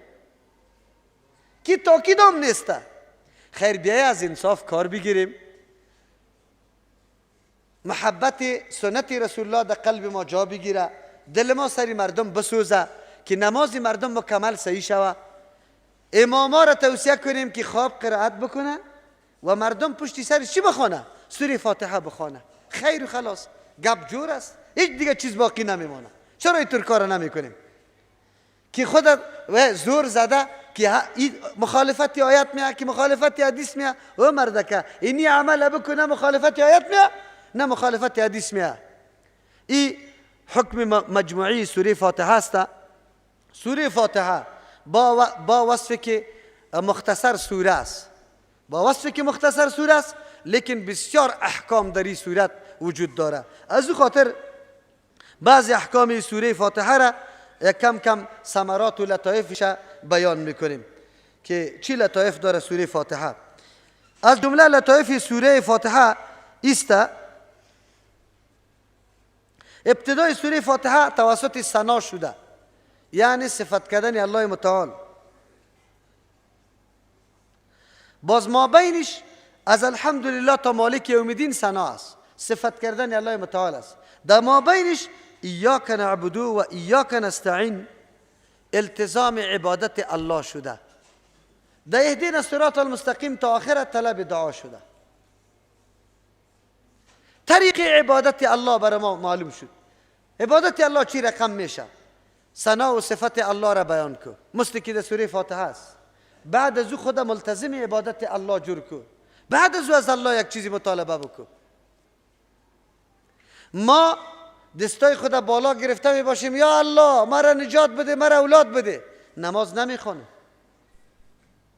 ملتزم عبادت الله نیستم. اونجا رفتیم در تویخانه رقص کردیم، اینجا برآمدیم باز میگم الله فلان حاجت مرا پوره کن. سوره فاتحه برای ما میگه اگر کسی مطالبه سوال از الله متعال میکنه، دو چیزی دیگر را قبلا تیر کرده باشه، یکی بیان صفات کی را، مدح و ثنای الله را گفته باشه، دوم خود ملتزم عبادت الله کرده باشه. از امو خاطر است وقتی که روزه را ما و شما افطار میکنیم التزام عبادت الله را کردیم یا نکردیم؟ از صبح تو روزه داشتی با وصفی که نفس تقاضا میکرد خوردن و نوشیدن، دروغگویی و بدکاری را نعوذ بالله تو منع شدی، آلی دیگه دستی تا بالا میکنی یا نمیکنی؟ بالا میکنی، در افطار دعا را طلب میکنی. این طریقه بود که برای ما بیان شد. پس در سوره فاتحه ما طریق سوال کردن و طریق خواستن فهمیدیم که از الله متعال چی رقم خواسته شود. دوم لطیفه، دو صفت الله متعال در اینجا ذکر شده، یکی صفت ربوبیت و یکی صفت عبودیت. چی؟ پنج صفت ربوبیت و 5 صفت عبودیت در اینجا ذکر شده در سوره فاتحه. 5 صفت ربوبیت چیست؟ الله که خالق چیست؟ خالق است، یعنی پیدا کننده. رب که تربیت کننده است. رحمان که مهربان است، مهربانی کرده. رحیم که نعمتهای خاص داده. مالک که اختیاردار روز جزاست. این کلش صفات ربوبیت کیست؟ الله است. چرا افعال الله را چی میگه؟ صفات ربوبیت. پیدا کردن، بگوی زنده کردن، روزی دادن، عزت دادن، ذلت دادن، میرانیدن، بگوی چیسته؟ کلش اینمی ها را به نام چیسته؟ صفات ربوبیت یاد میکنه. در این سوره فاتحه 5 صفت ربوبیت ذکر شده، در لفظ الله، در رب العالمین، در رحمان، در رحیم، در مالک یوم الدین. خب 5 صفت عبودیت هم شده. عبودیت یعنی صفات الوهیت الله متعال. عبادت ذکر شده، استعانت ذکر شده، هدایت ذکر شده، استقامت ذکر شده، نعمت ذکر شده. این 5 صفت عبودیت الله متعال است. در ایاک نعبدو عبادت ذکر شده، در ایاک نستعین استعانت ذکر شده، در اهدینا الصراط المستقیم هدایت ذکر شده، در انعمت علیهم انعام ذکر شده. چی؟ اهدینا الصراط المستقیم استقامت ذکر شده، در صراط الذین انعمت علیهم بگه نعمت ذکر شده. 5 چیز است، 5 صفت عبودیت و 5 صفت ربوبیت است. ما تو را عبادت میکنم، یا الله ما تو را عبادت میکنم. چرا عبادت میکنم؟ زیرا که تو الله هستی. تو چی هستی؟ بگوی الله. ما از تو استعانت میخوایم. چرا؟ به خاطری که تو رب العالمین هستی. ما از تو طلب هدایت میکنم. چرا؟ به خاطری که تو چیستی؟ رحمان هستی، مهربان هستی، هدایت میکنی. ما طلب استقامت دی چیست در راه هدایت میکنم از تو. چرا؟ به خاطری که رحیم هستی، این نعمت خاص میدی. ما از تو طلب نعمت میکنم به خاطری که تو چیستی؟ بگه منعم علیهم هستی، یعنی انعام کرده ای. 5 صفت عبودیت و 5 صفت ربوبیت بود. هر 5 صفت عبودیت تعلق به 5 صفت چی داشت؟ ربوبیت داشت. در سوره فاتحه این گپ بر ما واضح شد. ما چرا الله را پرستش میکنیم به عبادت؟ به خاطر که الله است، معبود است. ما چرا استعانت از پیش طلب میکنیم؟ به خاطر که رب العالمین است. ما چرا هدایت از طلب میکنیم؟ به خاطر که رحمان است. ما چرا استقامت سر هدایت طلب میکنیم؟ به خاطر که رحیم است. ما چرا نعمت از پیش طلب میکنیم؟ به خاطر که مالک یوم الدین است، اختیاردار است. الله داده میتونه نعمت. دیگه لطیفه را در این سوره که الله متعال در اینجا مدعا را هم ذکر کرده، دلایل هم ذکر کرده، نتیجه مدعا را هم ذکر کرده. الحمدلله مدعا بود، رب العالمین الرحمن الرحیم مالک یوم الدین دلایل بود، ایاک نعبد و ایاک نستعین نتیجه بود. قاعده است که در امور دنیا هم یکی مدعا می باشد، دیگه دلیل می باشد و دیگه نتیجه می باشد. نتیجه همیشه مرتب بالای چی؟ بگه دلایل می باشد. به خاطر که مدعا توسط دلیل ثابت میشه، نتیجه خود به خود به دست می آید. این سوره فاتحه بر ما این درس بر ما میده که هر معامله و کار باید 3 چیز حتمی در ضمن خود داشته باشه. مدعا که ما شما از اون تعبیر به مقصد میکنیم، هدف میکنیم. دلیلش یعنی اسباب و وسایلی که هدف برآورده میکنه و بعد از اون نتیجهش بعد به دست بیاد. ما در دوره تفسیر قرآن کریم آمدیم. مدعا یا هدف ما چیست؟ فراگیری یا معلومات حاصل کردن در مورد چی؟ بگوی کتاب الله متعال. اسبابش چی است؟ آلی همین مدعا به دست نمیاد تا که دلیل نباشه. اینی هدف به دست نمیاد تا که اسباب وسیله نباشه. اسباب وسیله آمدن حاضر یافتن در مجلس درس است. اگر حاضر نشویم یا حاضر شویم خو بزنیم باز هیچ چیز را حاصل کرده نمیتونیم. آلی تا این جره هم که ما هم هدف داشتیم و هم اسباب داشتیم، ما در پای تکمیل نرسیدیم تا وقتی که ثمره در دست بیاد. ثمره چی است؟ ثمره درس قرآن کریم است که ما سخنی را که میشنویم در ذهن خود میگیریم به دیگرها میرسانیم، دیگرها را دعوت میدیم.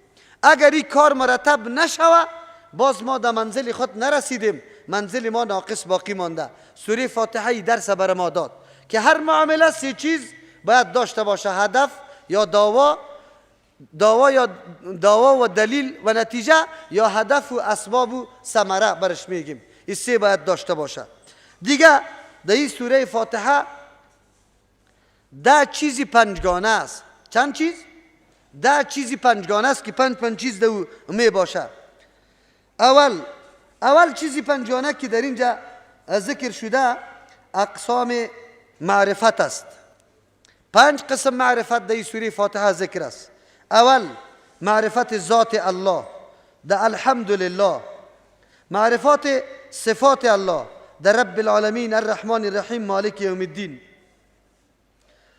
4 معرفت الوهیت الله در ایاک نعبد و ایاک نستعین. و 5 معرفت حکم یا قانونسازی الله. کی قانون میسازه، حکم روان میکنه؟ اهدینا الصراط المستقیم. ما طلب میکنیم که راه مستقیم برای ما نشان بده، یعنی حکم الله بده. چرا که صراط مستقیم عبارت از شریعت الله بود، قرآن قانون الله بود، این احکام بود. این امور پنجگانه بود از 10 چیزی که پنج چیز ثابت میشه. دوم قسم امور پنجگانه او اقسام توحید است. در اینجا 5 قسم توحید ذکر شده. اول توحید ذات الله، او در کجا بود؟ در الحمدلله. چرا که کل صفاتای کمال مخصوصی کی بود؟ الله متعال بود. دیگه توحید صفات الله، او در رب العالمین الرحمن الرحیم مالک یوم الدین، هیچ کس امرای الله شریک نبود. 4 توحید در الوهیت در ایاک نعبدو. 5 توحید در حکم و در تشریع که تنها الله حکم کرده میتونه، او در اهدینا الصراط المستقیم بود. 2 سوم در اینجا 5 قسم عبادت ذکر شده. اول تسمیه در بسم الله الرحمن الرحیم، تسمیه عبادت است. استعانت طلب کردن از الله متعال عبادت است. این عبادت تسمیه میگیم. در الحمدلله عبادت تحمید است. حمد گفتن برای الله عبادت است. این در الحمدلله ثابت شد. 3 تعبد است. در ایاک نعبدو، تعبد یعنی عاجزی کردن به الله، اینجا هم تو اظهار کردی ایاک نعبدو. 4 استعانت است. در ایاک نستعین، استعانت کمک طلب کردن عبادت است. این در ایاک نستعین شد. 5 دعا عبادت است. او در اهدینا الصراط المستقیم برای ما ذکر شده. 4 چیزی که 5 چیز در او ثابت میشه در اینجا، او عبارت از چی است؟ اینمی دعوا و دلیل و نتیجه و ثمره و بیان فرق ثلاثه. یعنی ایام از جمله 5 چیزای است که 5 چیز شد: دعوا، دلیل، نتیجه و ثمره و بیان فرقه های سیگانه.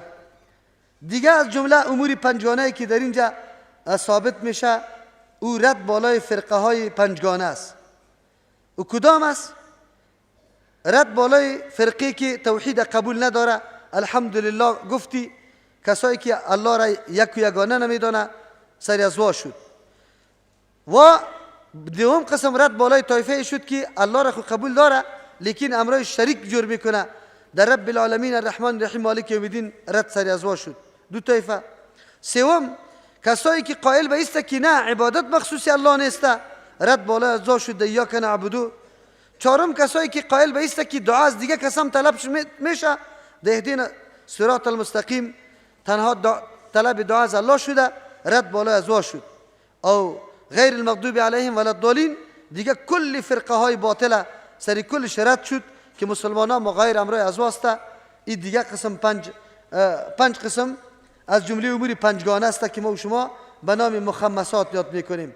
دیگه امور پنجگانه به اعتبار جمله هاست که جمله خبریه و جمله انشایه و ایگپا است.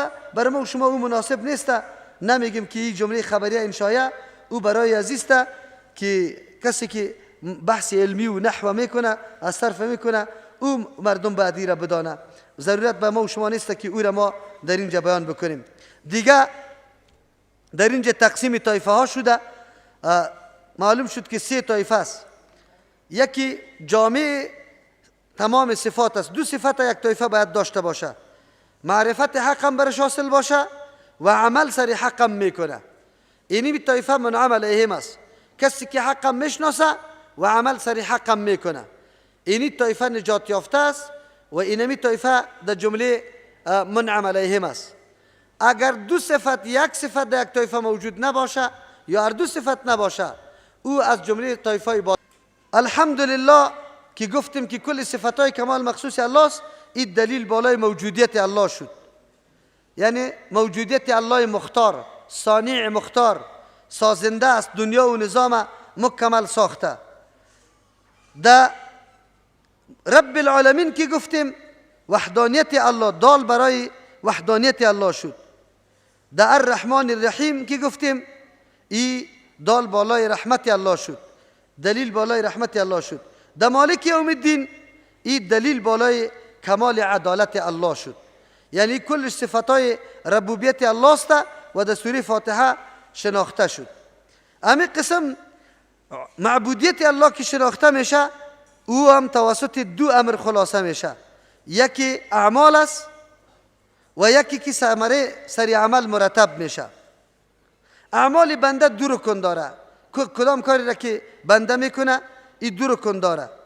یکی بجا کردن عبادت، دوم است که بدون کمک الله ای انجام داده نمیشه.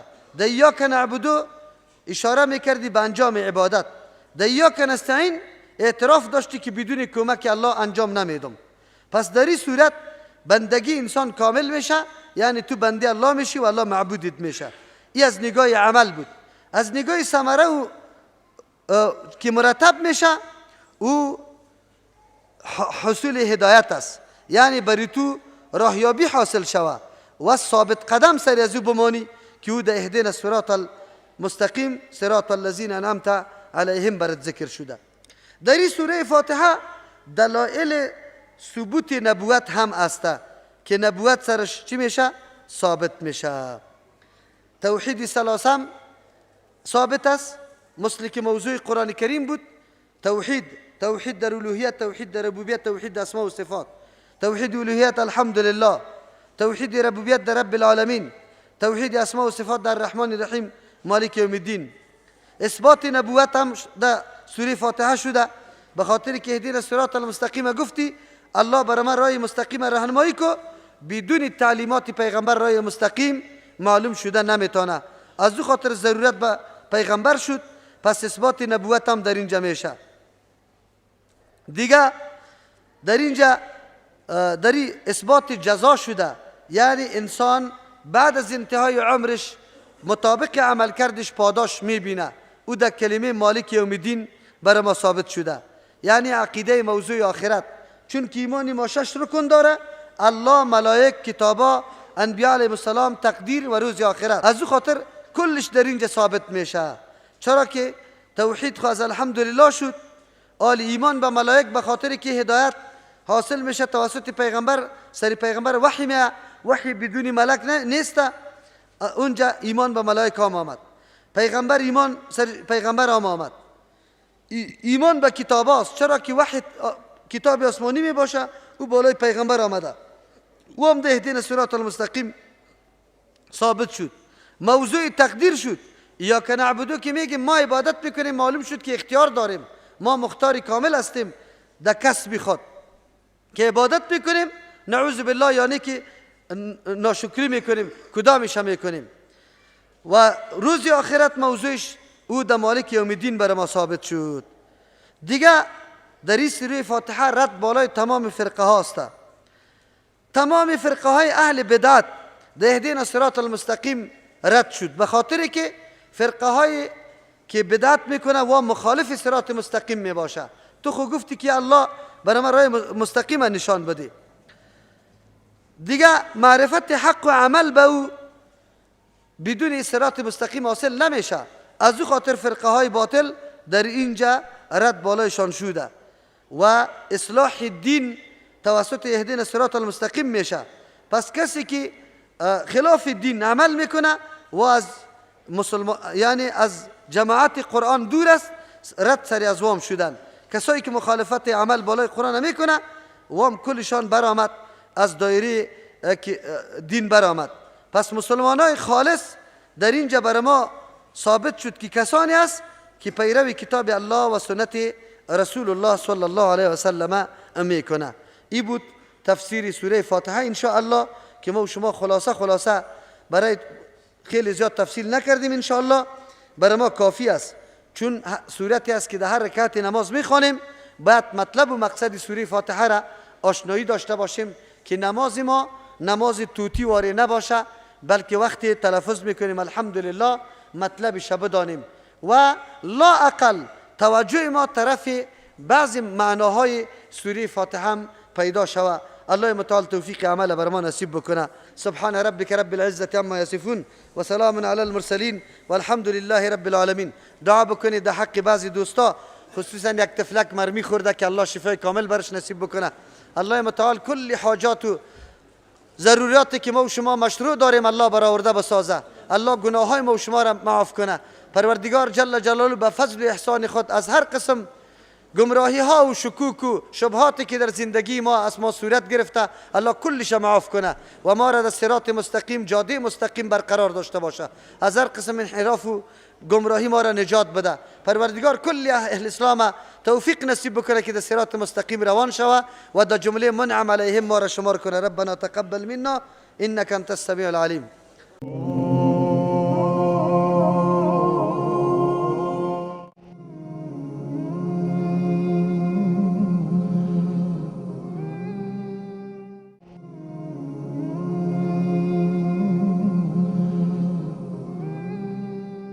Oh